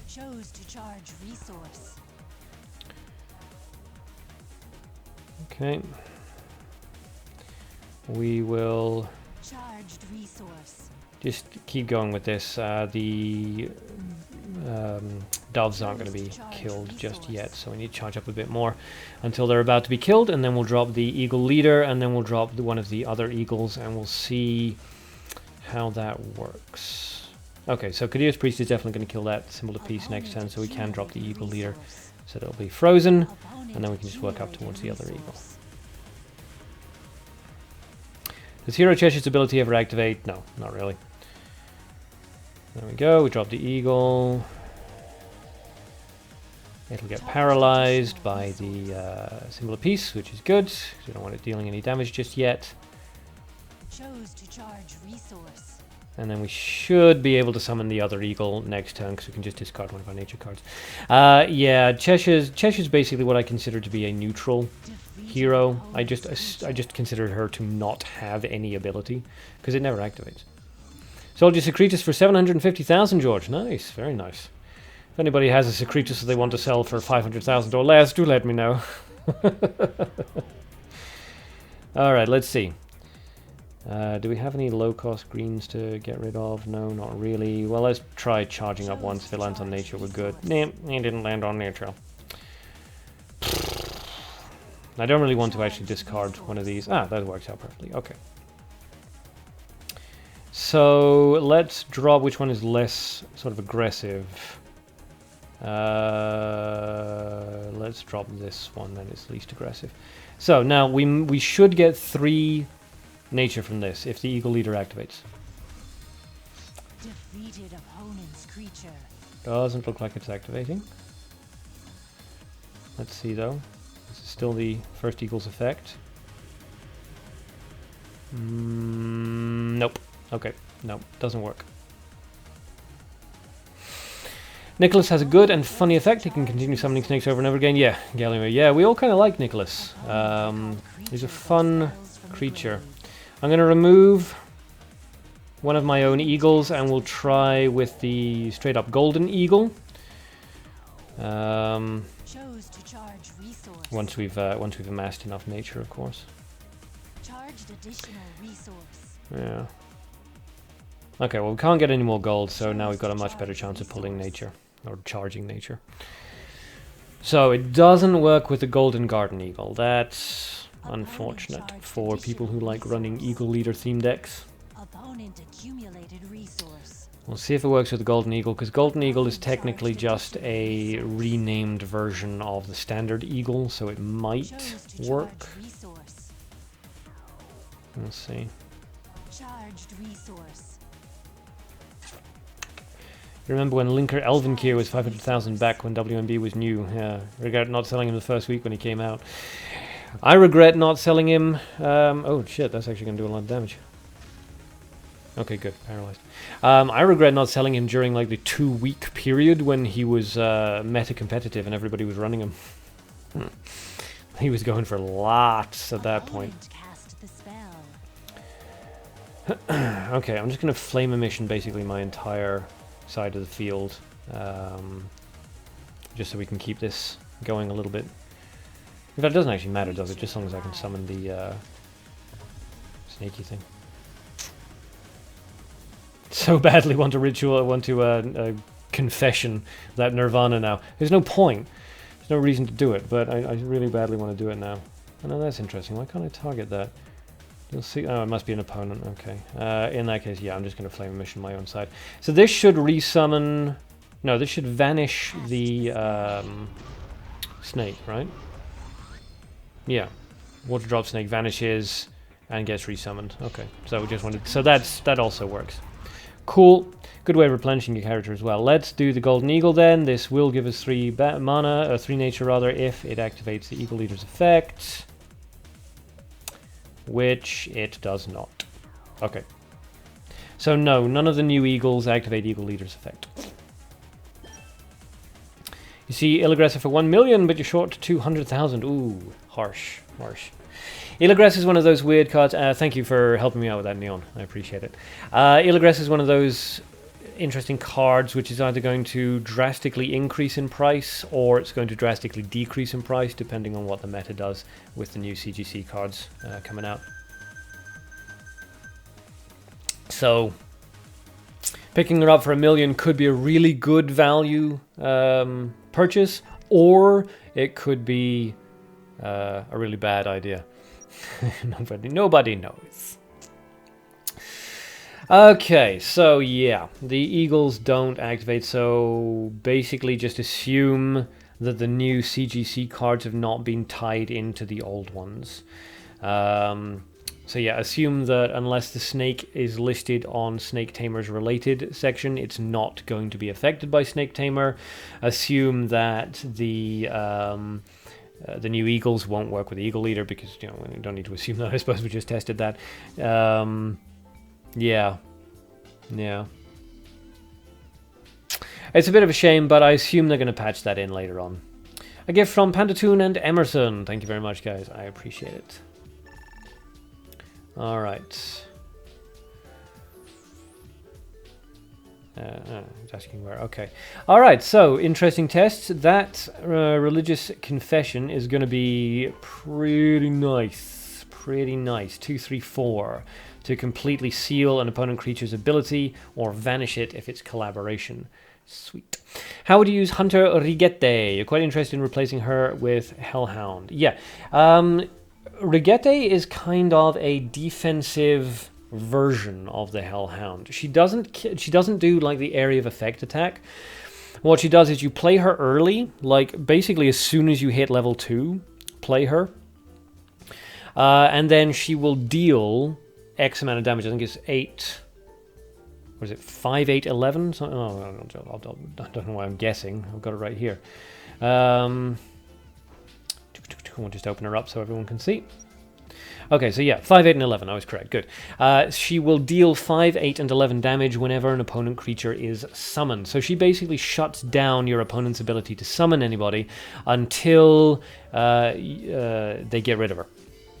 If she kills a creature, she will return to the hand. When she returns to the hand, she will refund her own cost, which is awesome.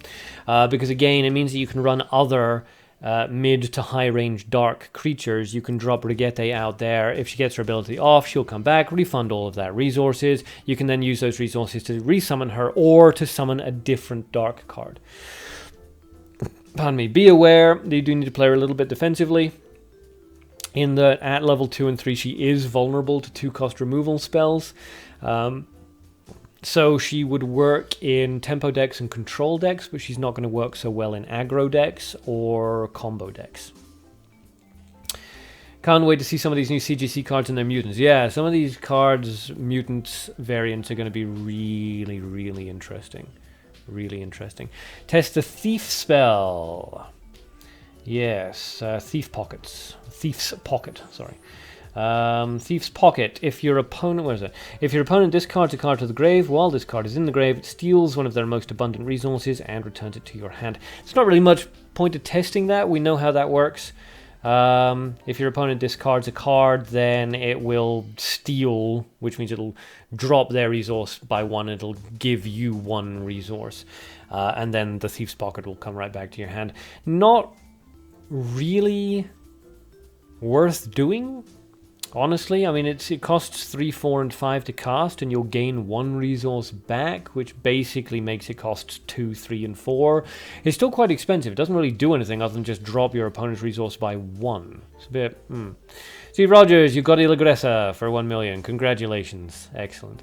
How many gems do I have, John? At the moment, I have 20... Actually, I had 27 when we started. I've picked up a few more gifts from lovely people. But yeah, I actually had a little over 1,400 this morning, and I spent them all. Neon, Isabella and Ball. Well, we know how the ball works. Yeah, we didn't bring it out there, but we know how the ball works. It's basically a death sentence on anybody it damages. The thing that I'm just confused, well, not even confused by, but I don't understand why they bothered, was if the creature is immune to this spell's effect, bounces to another opponent creature. I don't know why that's a thing, because if the target opponent is immune to the spell's effect, you wouldn't be casting this on it anyway. You'd be casting it on one of the other creatures. So I don't know what that bouncing thing is all about. It seems pointless. The only thing I can think that is of any use against whatsoever is Mist. If Mist redirects the spell to a character that cancels spells, then Ilagressa will then bounce off that to someone else. But that's literally the only situation I can see that where it would be any good whatsoever. Other than that, it's just a death sentence. It will kill anybody that it damages, which is fine. Not worth it for 3 dark resource. Yeah, not worth it for its cost. Yeah. You're curious if the spell refunds itself. It won't. They never do unless they say specifically. Full for 2 CGC packs. Oh, enough for 2 CGC packs. Yeah. So yeah, Ilagressa's Ball is fairly straightforward. It's basically a death sentence with a weird extra effect that I don't, off the top of my head, see how it would possibly be useful, but somebody can prove me wrong. I mean, there's a lot of interesting cards in here, like the Guillotine is really interesting, for example. If a friendly creature is in the center slot at the end of the turn, kills an opponent creature whose HP is lower than the friendly creature's attack, which is, interesting. It is interesting, because some of these cards do have pretty decent attack values. Not amazing, but fairly decent, and you could couple it with something like Mud Hero Dras. Drop Mud Hero Dras into the center slot, drop the Guillotine, drop a Nereva +1, and that's going to cause problems. So, interesting. I don't see it being particularly, like meta huge, but interesting. Test Guillotine to kill at 1 turn. Well, we know what it's going to do, though. I need to tell you basically need to run Guillotine and it's basically its Executioner is what it is. So Executioner has exactly the same ability, except it for itself. If an opponent creature has a HP lower than the Executioner's attack, it will immediately die. The problem with the Executioner is that his health is ridiculously low. It's quite pointless to run him, although his attack's not too bad. So Kadir's Guillotine is basically just sort of a separate version of that instead reads off the highest attack value of all of your creatures out onto the field, which is... Secretus better than Ilagressa, you think? Oh god, no. No, Secretus is fine, but no, he's not better than Ilagressa. No. He's the problem with Secretus is that he is pretty simple to shut down. He needs time to activate. And in Mabinogi Duel, anything that requires time in order to activate is going to be significantly harder to achieve than anything that just works straight out the box. Execution with a vampire deck, Dr. Cocktail. Yeah, interesting. Ill Aggressor is immune to spells. Secretus, nope. Yeah. Ill Aggressor is just better. She cancels spells. She immediately kills any creature that's put in front of her, regardless of their HP or ability. She bounces around, so if you already have a creature in the center slot, you can place the Ill Aggressor somewhere else, and she will push that center slot creature out of the way, allowing it to deal finisher damage.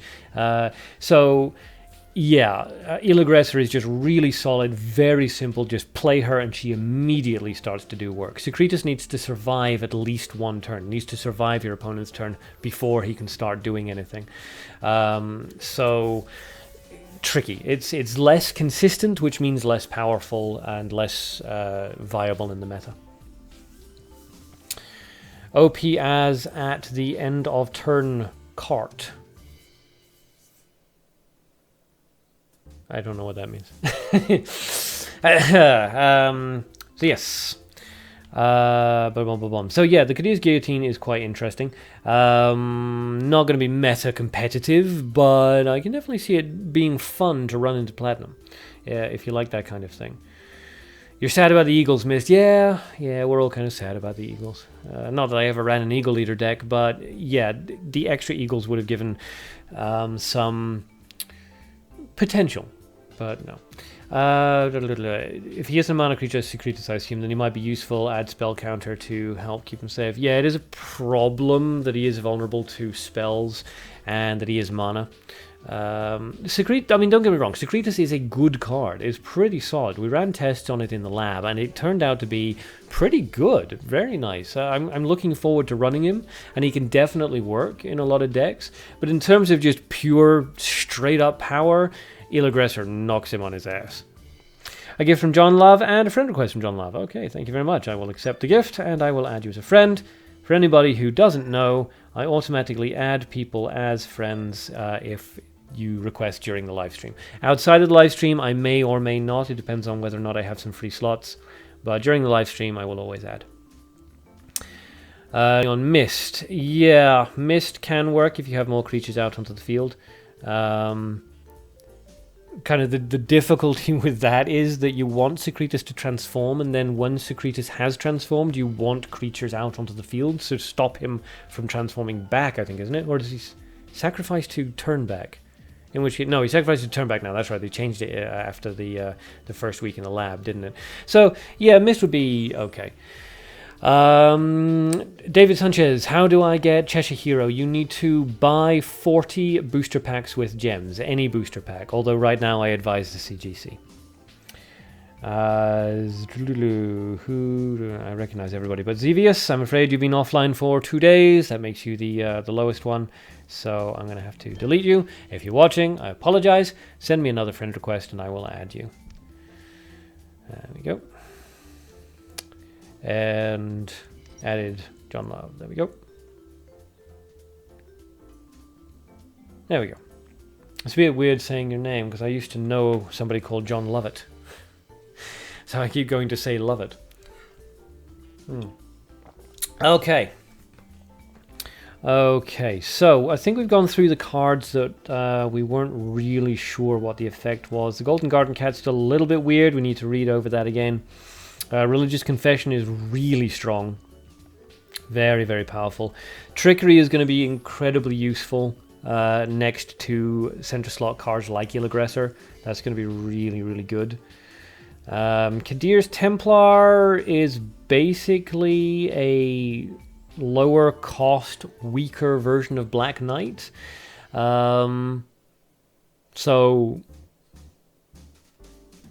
But her ability is slightly more useful because it's only protects against spells cast against friendly creature in the center slot. So Black Knight will absorb every spell, even the ones that you cast. Kadir's Templar will only absorb ones that are cast at a friendly creature on the center slot. So slightly more useful in that sense, but also easy enough to remove. You can remove her with a 2-cost spell and she costs 3. So I can see her use in particular decks, but very, very specific decks. You're happy for the Blacksmith Fergus bringing stuff to... Yes, the Blacksmith Fergus new NPC ability to repair cards is really good. It's really good. Reconnection successful. Okay, I think we're probably back. Let's see. There's going to be a little bit of like a 3-minute kind of gap here as I just double check on the thing. Yeah, okay, good, we're back. I did warn everybody at the beginning of the live stream. I said that we might go down. Hooray for Scottish internet connections. Snap somebody's neck.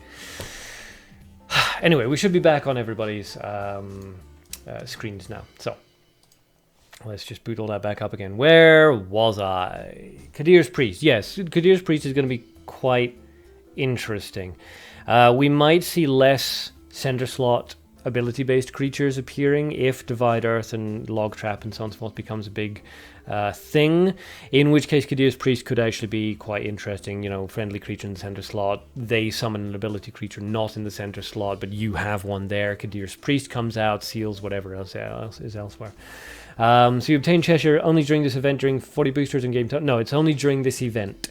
I don't think, I'm double checking this now, but I don't think they said how long that was going to last for.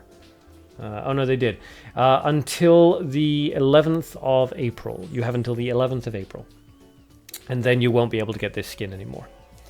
Unless they decide to re-release it, which they have done for a few skins, but not all of them. I was talking about the blacksmith. Yeah, well, I just said, yeah, I really do like the new blacksmith NPC. It's a very, very cool effect. Very, very cool effect. Sorry for sending the gems. They shut down the stream. Yes, I blame you entirely, Mr. Zero. So yes, Kadir's Priest could be quite interesting. The Thief's Pocket isn't really worthwhile. Kadir's Guillotine is going to be fun, but I don't think particularly meta viable. Hunter de Gete is very, very interesting. It's kind of a defensive variant on Hellhound. Pretty cool. Kadir's Tailor, I don't see the point. Snake Tamer Nicholas, I suspect he's going to turn out to be one of the surprise meta cards. He has that feel about him. The Goat, pretty pointless. I don't get it. Princess's Shadow Alicia, very, very good in particular decks, but not a standard dark pick. You have to make sure it actually works with her. Casanova, it will depend entirely on whether or not CGC cards become very popular. It's a hard counter to Ill Aggressor, but if they don't have like a powerful center slot creature to summon, then Casanova's pointless addition to your deck. So I don't see him being used very much. I see him being used in counter pick decks, but not in normal decks. Does Princess's Shadow Alicia only keep your creature from the grave? Yeah, well, it doesn't technically keep your creature from the grave. What she does is when a friendly creature dies, Shadow Princess Alicia will immediately resurrect it from the grave into your hand and refund you that card's cost. So in the case of Ill Aggressor, for example, if you have her summoned, if you summon her at level 3, she costs 9 resources. If Alicia is in the grave and Ill Aggressor dies, Ill Aggressor will go into the grave, then will come back into your hand, so she will have grave cost, but you will get 9 gold right back into your resource reserves. So you can summon her back immediately if you want to. Nicholas is going for 80,000 in CAVMK, if anybody wants to jump into that store. 80,000 is pretty decent. And then the rest of the cards are basically just reprints or reskins of existing cards. Gift from Gioconda and Miss Zero, I appreciate it very much. Thank you guys. Have I ever tried changing the music in Mabi? No, I haven't actually. I generally don't listen to it. I play while I have my own music on in the background, generally. But you like Ashes to Ashes for the main and Lysis' theme for battle. If a second battle theme was available, you would be so happy. You can probably find the OST on YouTube or something. Somebody's probably recorded all of it as actual musical tracks, so you could just listen to that in the background instead. Okay. So, that's basically it. That's the patch. We've tested a bunch of cards. So, if there are any questions or requests or anything anybody else wants me to test or go over again, let me know now. Otherwise, we're going to open up the stream for a very, very quick one-round sub-battle where the idea is to use CGC cards so that people can see them in action. You uploaded Pojechny. Okay. You can just download all the resources from the app. Monsieur, yeah, you can if you know how to do that, but a lot of people don't. Because you saw there was no full one. Okay. You have a question. If Princess Alicia, not Elisha, Alicia, is a grave spell, why does she have HP, armor, and attack value as creature card? Because she summons herself onto the field when she activates. The full soundtrack is free that way, yeah. So yeah, she will return the card to the hand, then she will summon herself out onto the battlefield. I forgot to mention that, but yes. She works like ambush fight.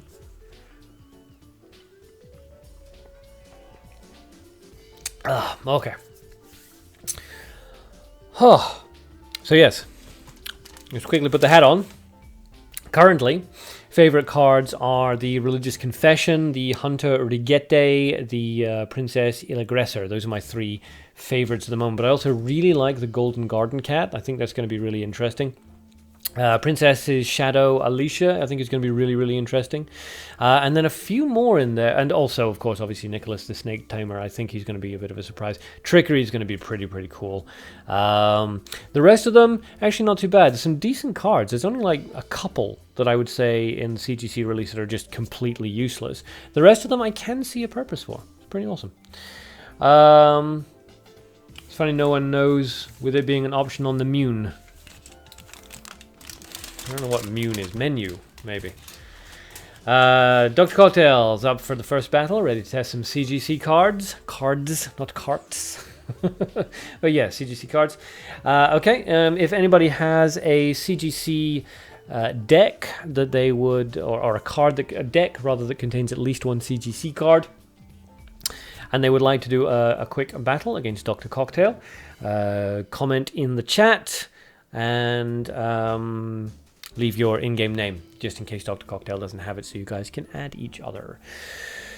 While I wait for that to happen, I will quickly mention again that we are in the process of finalizing the details for the upcoming live stream tournament, which will be done in a bracket format. 2 people fight, whoever wins moves up, whoever wins moves up, until we get to the finals. There will be, we'll have sideboards and rewards and the whole kit and caboodle.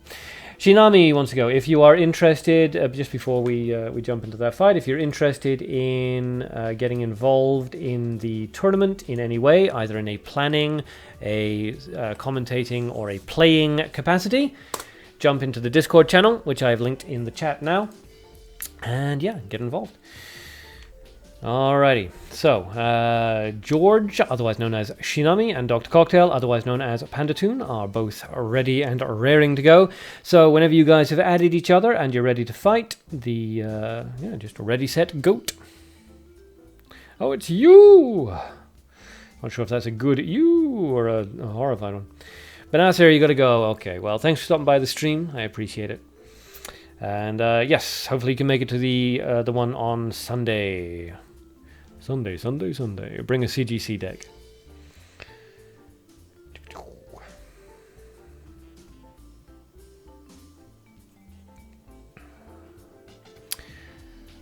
Okay, give you a second, Shinami. Okie dokie. Whoops, I keep tapping rather than swiping. I'm glad you had fun, Benasser. Enjoy the rest of your day. I'll just keep refreshing until we see Shinami and Pandatoon. Whippy, you want a battle. Okay, the rule is that you have to have a deck that contains at least one CGC card, and we're getting through them pretty quick right now. There's only going to be like a few fights at the end of this live stream now, because we're going to have a proper sub-battle with all the new CGC cards and stuff like that on Sunday. So if anybody wants to fight Whippy, do not be scared off by the fact that his PvP turns down. He has lost before. You have a chance. And it's all about fun anyway. So yes, if you want to fight Whippy with a CGC deck, leave your IGN in-game name, that is, in the chat. And yeah. Okay, Whippy versus Neon will be the second fight. I like it. I'll just keep refreshing. Ready with your makeshift CGC classy deck. Okay, Mist. All right, so Mist is ready as well. We may have to... all right, so it's going to be... well, the whole thing. Christian, new to the channel, got you into Mabinogi, really enjoying it. I'm glad to hear it. Glad I could help. If you want to have a fight with anybody in the stream, leave your in-game name. Your deck is ready, is it, Whippy? Good, good, good. Okay, Neon Whippy, and it's going to be Pandatoon versus Shinami. Ah, they fought. And then somebody wants, if somebody wants to fight Mist, comment with your in-game name in the chat. Alright, bottom is Pandatoon, top is Shinami. Shinami still using that lovely little Sarah skin, which is delightful. 1 mutant on Shinami's side, 3 mutants on Pandatoon's side. Color Soulstone Light comes out right out of the gate. Battle is a goat. Somebody's got to actually use that goat. Out comes Kadir's Flying Sword right into the center, and it boosted its own attack value, so that's pretty cool. Homing Missile comes out and immediately wallops it. Unfortunate for Pandatoon. If it had gotten a HP or defense boost instead, it would have survived that. Nature Goblin Bomb Squad played aggressively rather than defensively, but also in the center of the slot, center of the field. Interesting. Interesting. BPCC still don't have any CGC cards, maybe later, Christian. Okay, well, we do an official Mabinogi Duel live stream every Sunday, 3 p.m. GMT. And this Sunday is going to be, the rule is CGC decks. So if you manage to get any CGC cards, stop by on Sunday. Aryabhata comes out, not in front of the Nature Golden Bomb Squad, of course. She summons a little orb thingy in front of her. Zohaib wants to fight. Good, so Zohaib can fight Mist Zero. I'm going to have to start writing these down, so nobody jump into a fight. After this fight is over, I'm going to need to start writing this stuff down. Hikaru Shuriken comes out, takes care of Aryabhata. Nice, with the randomized damage play. That orb is just going to sit there now for a while. Golden Garden Cat, yay, adorable little kitty. And it's protected against, well, I was going to say it's protected against surprise attack by that orb, but obviously Pandatoon doesn't have any light, so it could be a nature surprise attack, of course, but we just don't see those very often. And discards a card into the grave, a mana card. Could be counterspell to protect that little cat. Let's find out. If the Golden Garden Cat does survive, then it's going to... Interesting, okay, so 4 damage off the paralyzing bullet. Was that in order to weaken it for another spell? No, it wasn't. Must have been a misplay. Okay, so Hunt dealt with the Garden Cat, and the Nature Golden Bomb Squad does a little bit more damage. Chipping away. That much. Orb continues to go. Master Seducer Casanova comes out and grabs a hold of the Goblin Bomb Squad. Arrrr. Lovely. So that's, yeah, interesting. So suddenly the Goblin Bomb Squad's attack becomes Shinami's, although of course he can't use it for another 2 turns. The capture effect, however, is permanent, despite what the description may lead you to indicate. Out comes Casanova on Pandatoon's side to steal the skeleton, which is, yeah, probably a better trade than the Goblin Bomb Squad. Say what? Sounds like the beginning of just a really bad R&B album. Vampire comes out and snags Casanova. Deals, yeah, drains enough HP that vampire is going to get the kill on Casanova next turn, unless it's stopped. That orb just continues to charge up. Command Hunting comes out and does take out that vampire. It's really back and forth. I can barely catch your breath. 4 damage comes out. The Goblin Bomb Squad is no longer paralyzed. So that's 7 damage onto the field right now. Firebolt comes out and destroys Casanova. Interesting, when Skeleton was had more damage. Okay. So Skeleton still got 6 damage on the board, but now Shinami has 7 and is outpacing. However, that was a pretty brutal revive. Took off a lot of HP. Out comes, what is that? The Fiery Zealot, which is basically the Goblin Bomb Squad. So that's going to guarantee a kill onto the Casanova whenever its ability activates. Pandatoon charges and Shinami gets some health off it. The skeleton deals a little bit of damage. And now Shinami's in a bit of an awkward position, because it's not going to be difficult for Pandatoon to simply remove the Casanova, which gives him fatal damage on the board. Colorless Soulstone comes out in order to charge up the darkness. And what comes out? Aryabhata comes out. Okay, well, this may work, but it may also be a little bit too late, depending. Maybe not, though, because the hunt is now blocked, because Aryabhata is next to the Casanova. So let's see. Hikaru Shuriken can't be used, no resources for that. The hunt can't be used, but the command hunting possibly could be. Mukro Algesco comes out and deals with that. Does he have a... Yeah, now Hunt can take out the frozen guy, which is what happens. Out comes the thing. Husby, welcome to the stream. Sorry, I didn't notice. And there's the fatal damage. Giggle, take this. That's a bit horrifying, really.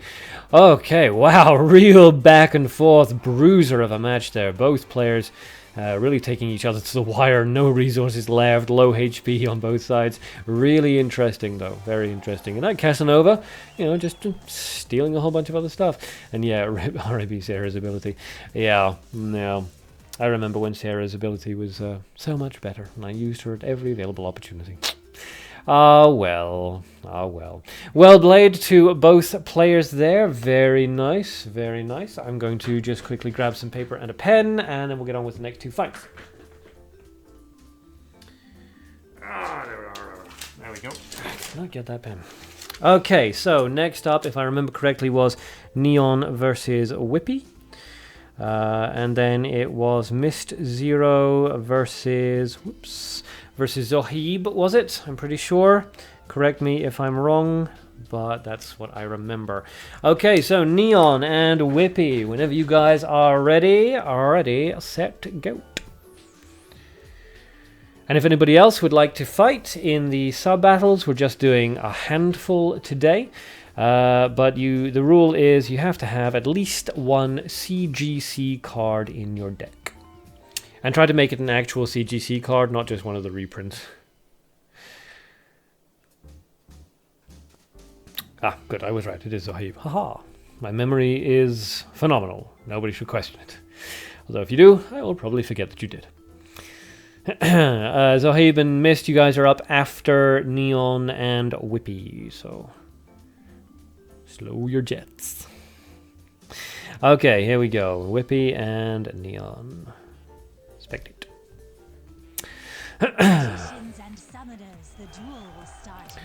Okay, so Neon up at the top, Whippy down the bottom. Elysis versus L. 1 mutant on Neon's side, 4 mutants on Whippy's. Opening with an elephant.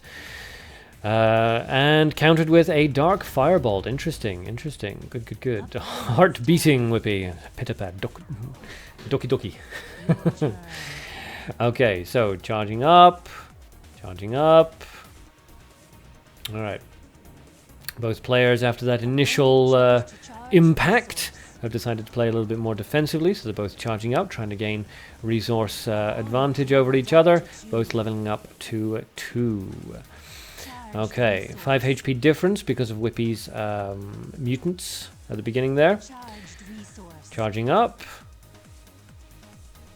And charging up again. Okay, so Whippy's playing it defensively, wants to see what Neon's going to do. It looks like it's possibly a control deck that Whippy's running. We'll find out. An aggressive bomb squad. This is the second time we've seen that today. It's quite unusual. You generally don't see aggressive bomb squads. They're usually reactive cards. Wow, another light attack guided missile. Okay. Okay. Well, I mean, they've got a buff to its resource cost, I think it was, like a month ago. So it was nice to see somebody using it. And charging up. Neon revives from the grave. Okay. And plays the elephant again. All right. Whippy counters, ooh, ouch, brutal, with a Goblin Shredder. Just destroys that elf and allows him to gain battlefield control. Although, of course, Neon has more than enough resources to turn this back if he decides to. Out comes Kadir's Guillotine. Very interesting. And an Albi Stone Golem. Well, Kadir's Guillotine should activate, if I remember correctly, at the end of the turn and should just straight up murder that Goblin Shredder. Fantastic. Excellent use of the Guillotine and Albi Stone Golem. And that's quite a threatening thing to see on the board, honestly. You don't want to leave Kadir's Guillotine alive, but equally you don't want to leave Albi alive. Good use of the paralyzing bullet though, and then out comes the Dragon's Guardian Light. Very interesting. Okay, so charges up. The Albi may kill this, I mean, with just a small amount of damage coming off. It looks like Neon's not going to try to remove the Dragon Guardian though. Uses a magic sensing bomb instead, so he's just going to let that Dragon's Guardian sit there.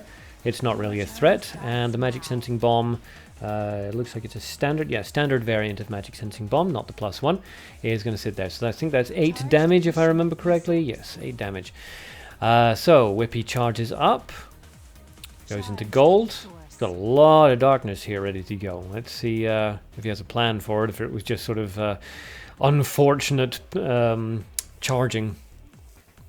Whippy discards a gold card into the grave, so perhaps a summoning commission, or perhaps just charging up for some gold card later on. Kadir's Guillotine comes out, not really necessary since the Albi's about to murder that, but well defended, honestly. The Albi and the Guillotine are now defended quite nicely by that magic sensing bomb.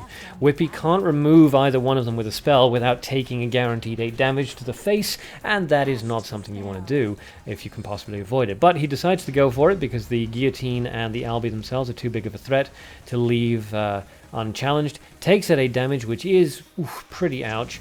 Holy Missile comes out and deals with the Kadir's Guillotine, leaving Whippy fairly low on gold and light, but really high on dark, and Neon fairly well balanced. The elephant comes out again, 7-0 and 1. Whippy, sorry, so defensive deck is fine, Whippy, honestly. It's, yeah, no problems at all. Firebolt comes out. The grave cost on both that elephant and that Firebolt are really racking up at this point. But, you know, a lot of darkness resources there. Might as well make use of them, right? So, good amount of resources now on Whippy's side of the field. A little bit low perhaps on light, but doing really well on dark and pretty well on gold. A fortunate charge into light there for the boost. Neon decides to go for a double charge and then into a gold +1 Albi Stone Golem. That is going to be a pain for Whippy to remove. The attack-guided missile won't work on it. Betrayal will, though. So the attack-guided missile wouldn't have worked. Fireballs and the rest of it wouldn't have worked. Chief God of Tanor. Interesting. So that's going to cause a few problems. Drag to Hell comes out. Hopefully it'll hit the Chief God of Tanor. Good. That works out well for Neon. He can take that 11 damage and then have Albi come back onto his side of the field. However, Whippy can revive from the grave and play Chief God of Tanor again if he wants to. It may not be the best possible choice, but it is a choice.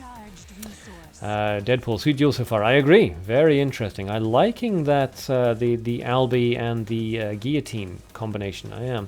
A drop into light, which is quite interesting. Are we going to see some sort of Interfectum? Some sort of Neon signature deck, 2 Albis. Yeah. Something you generally don't see outside of... and there goes the magic sensing bomb. Ooh, that puts Whippy into a really awkward situation because the Albi is going to put now within fatal. So Whippy can't remove with a spell.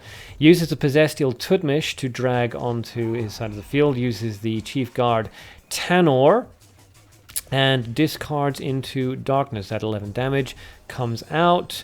Chief Guard Tanor pulls the Albi back onto the field. Unfortunately, right in front of that bomb, so that's not really going to help Whippy very much. Although, actually, no, it will work out fine because Albi's ability is about to activate, isn't it? So, Neon is in a bit of an awkward situation himself now. Albi's ability is going to activate and wipe out that bomb, at which point Albi will deal fatal damage. So out comes the Drag to Hell. Hopefully it's going to get the Albi, otherwise he's in trouble. Ooh, and then out comes Princess's Shadow Alicia. Interesting. And Command Hunting goes out, deals a little bit of damage, but basically Neon's just slapping at his Albi. No, don't do it. I love you. Thomas, did the stream restart? It didn't restart, but there was an interruption, unfortunately. Paralyzing Bullet comes out. Okay, that's still not going to... Wait, what's happening? Why Paralyzing Bullet wanted to finish with this? 2% more and I'll be a princess. What? What the hell does that mean? Wow, very nicely fought on both players' sides. I really thought Neon had that there when he brought out the Albi and the magic sensing bomb, but ooh, Whippy managed to turn that back at the last minute with that possessed Tutmish grab. Very nicely played on both players' sides. Very, very nice. And I was wondering where Whippy's CGC card was. I'm glad we got to saw it at the end there. Very, very well fought on both players' sides. Really top quality battling. Everybody in the chat just going, oh my god! Okay, nicely done, people. Nicely done. Alright, so next up is Mist versus Zohaib. Seeing guys duel makes Deadpool want to have an esports scene for the game even more. Yeah. Well, hopefully the tournament that we're working on at the moment will be a step in the right direction. Let's find out. Alright, so next up is Mist versus Zohaib, and we will make this the last fight. This was only supposed to be like a 1 hour or so live stream just to go over this stuff quickly, but yeah, kind of got away from us. Alright, so Mist versus Zohaib. Whenever you guys are prepared, ready, set, go. Bend her. I don't even know her. I will add you once this is done. Okay, so yes, Mist versus Zohaib. It doesn't look like... Oh no, it looks like they might be online, but just about to start. Yeah, Shadow was nice. Okay, so Zohaib and Mist are both on, but not challengeable. I hope that means that we're... Yes, there we go. It's always a bit concerning. I never know whether or not that's going to actually come through properly or not. Okay, so here we go. Zohaib up at the top, Miss Zero down at the bottom. No mutants on either side. Elysis versus... Elysis? Or no, Lufencia. Interesting. Okay, so Cell Soul comes out right out of the gate, which is quite interesting. And a Book of Knowledge from Zohaib. Okay, so a quick charge up to level 2. Will Mist answer that, or will they just continue to charge up? Let's find out. Tsubaki right out of the gate. Interesting. Ambush Vine comes out, but that's not really going to help the Ambush Vine. The Tsubaki's basically just going to murder that with her ability. And now Zohaib, I assume, is going to level up to 2. Amazing! Can Zohaib block it? Says Cat Merchant, not realizing that he did already. Thinking about it, decided not to level up, decided to turn to Frog instead. Does not want to deal with that Tsubaki's potential damage and wants that Ambush Vine left onto the field. Interesting. Out comes Rachel, which is okay. Pretty cool. Let's see. That's 4 damage on the field, not much, but every little bit helps. Will Zohaib answer it or level up? He chooses to level up. 2 damage comes out. That helps put him a little bit up in the experience, but Mist Zero is now going to do the same. 4 damage and gets his experience up as well. So both players pretty much neck and neck as regards both resources and health and experience. So yeah, it's anybody's game. So Zohaib is thinking about it. Bit of an awkward situation. The resources indicate that yeah, you'd have difficulty removing the Rachel Alucard properly. There's no there's not enough mana resources for a proper AoE. There's not enough for a lot, honestly. I mean, playing a creature into the middle and then using the nature in order to get a command hunting off would be decent, but let's see. Real quickly. Check that I'm still online. We are still online. Thank goodness for that. I was hoping that this wasn't anything. No, this can't be happening. I wonder if Zohaib is having trouble again. He's had this issue before where kind of control just goes away and the AI just takes 60 seconds and then presses charge. Looks like it might be happening again. That would be an unfortunate end to the stream battle, but incentive perhaps for doing even better in the Sunday's live stream.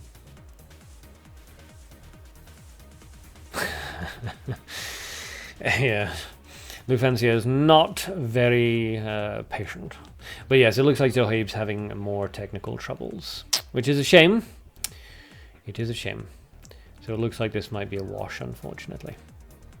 Blasphemous. Oh no, maybe not. Out comes the religious confession. Maybe just had an initial issue. Okay, so religious confession comes out and just immediately gets rid of Alucard, which is great. Cell Soul comes out. That does no damage and then charges up a little bit more. Wasn't necessarily worthwhile, honestly. Cost 2, got 3. So. And the, what is that? The Golden Gravekeeper. Interesting. Neon not getting any good cards on pulls. I sympathize.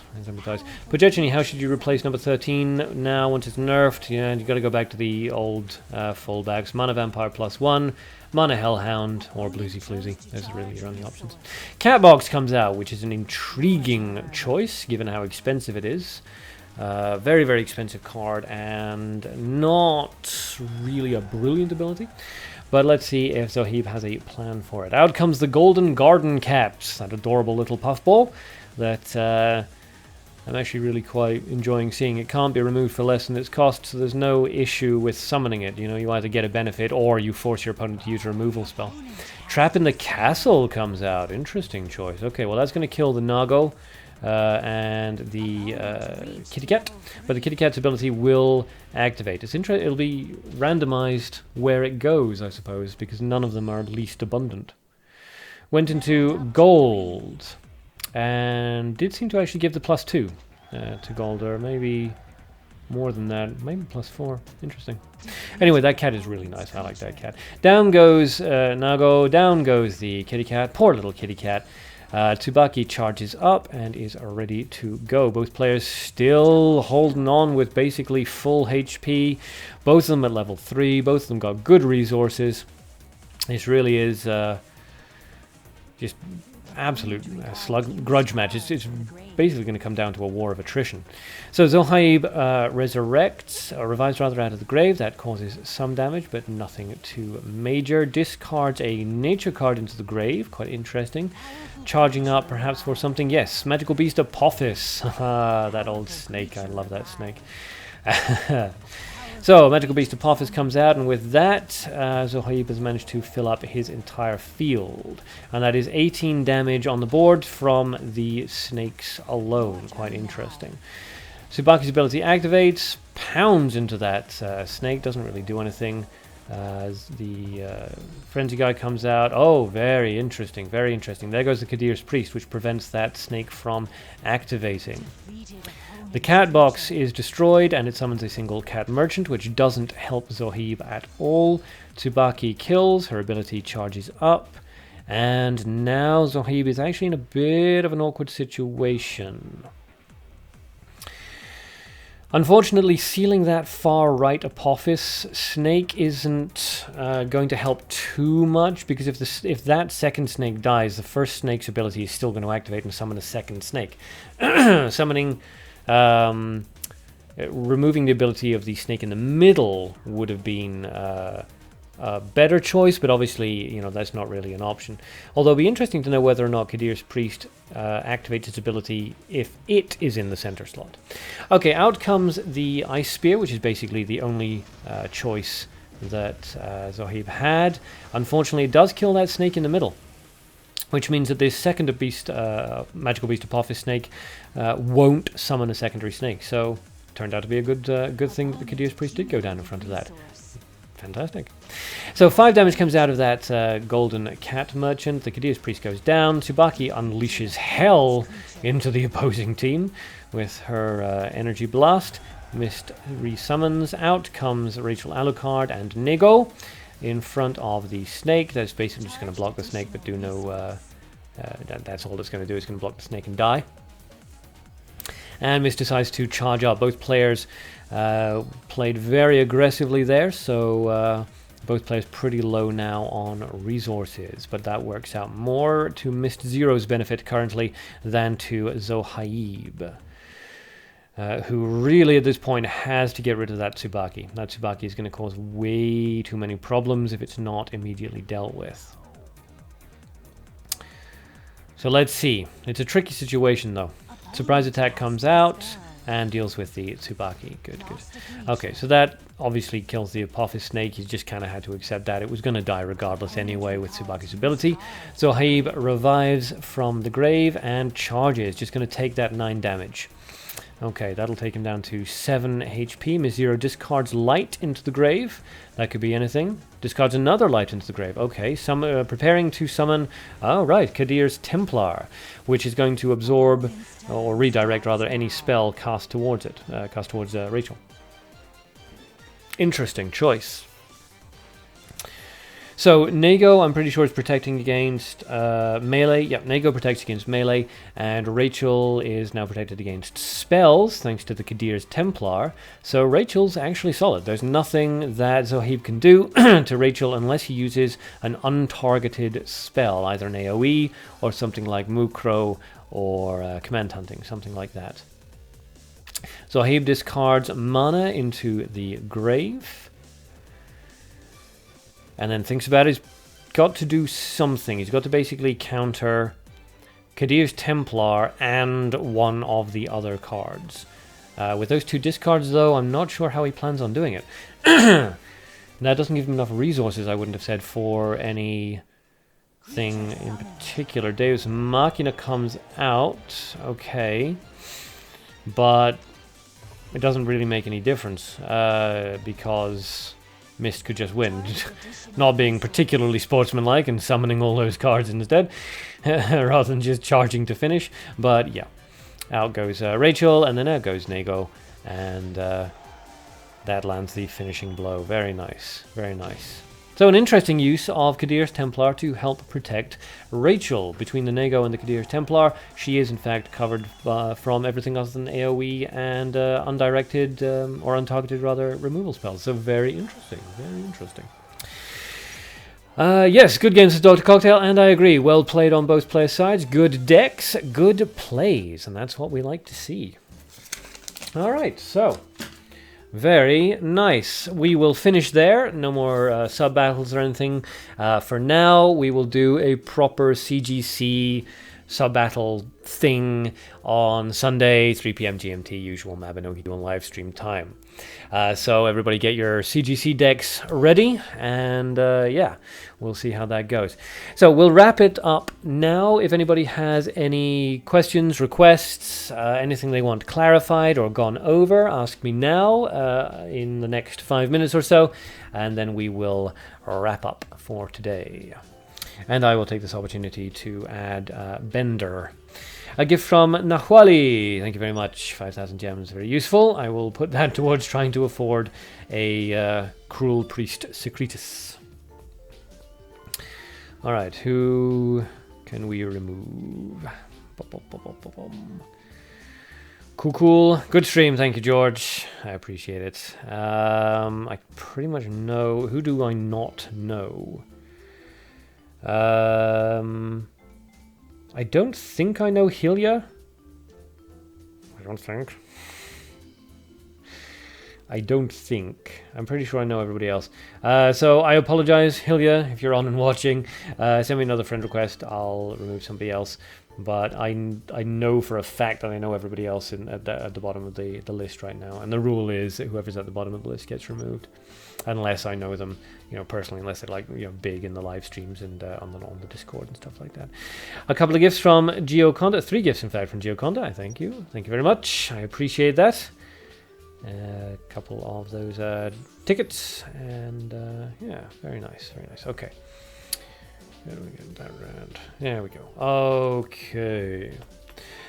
All right, so it doesn't look like anybody has any particular... I'll open this. It doesn't look like anybody has any particular questions or requests or anything like that, so I will just open that up again so that people can take a look at it, and we'll scroll over to the end just because people seem to be having trouble getting a hold of the 4-star cards. So, yes, as usual, if anybody wants to, if I can sell my extra CGC cards, you'll try to buy what you don't have, Neon. Well, let me know in The Discord, Neon, anything that you don't have, if I have extras of it, I'll pass it your way, unless I feel like I'm going to need to hold on to them to make decks or things like that, but in most cases it shouldn't be a problem.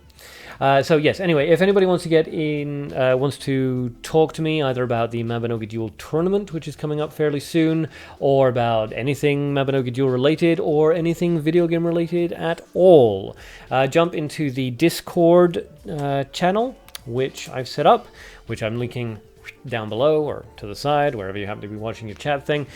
Stop on by and get involved. It's actually getting to be a pretty big community at this point, surprisingly. Okay, so yes, Miss Zero, give you a goat. I only have 6. Maybe I should just hand out goats to everybody. Goat giveaway. Goat away. Right, was there anything else I needed to talk to everybody about? I don't think so.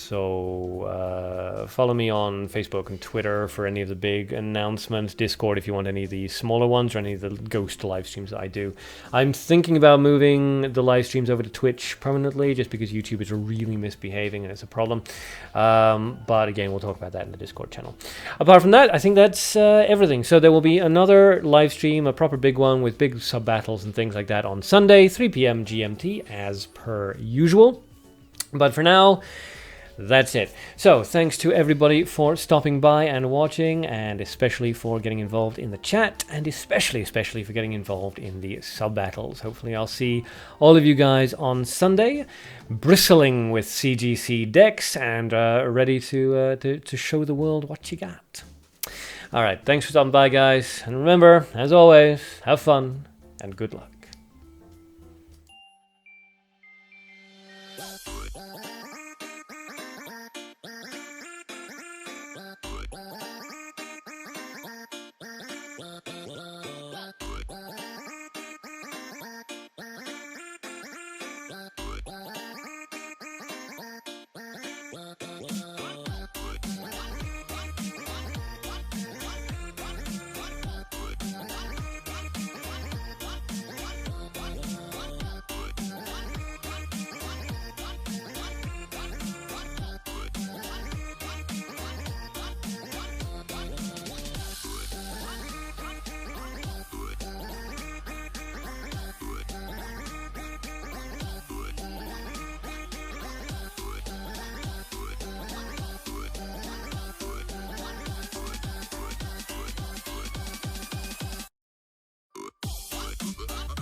Yes.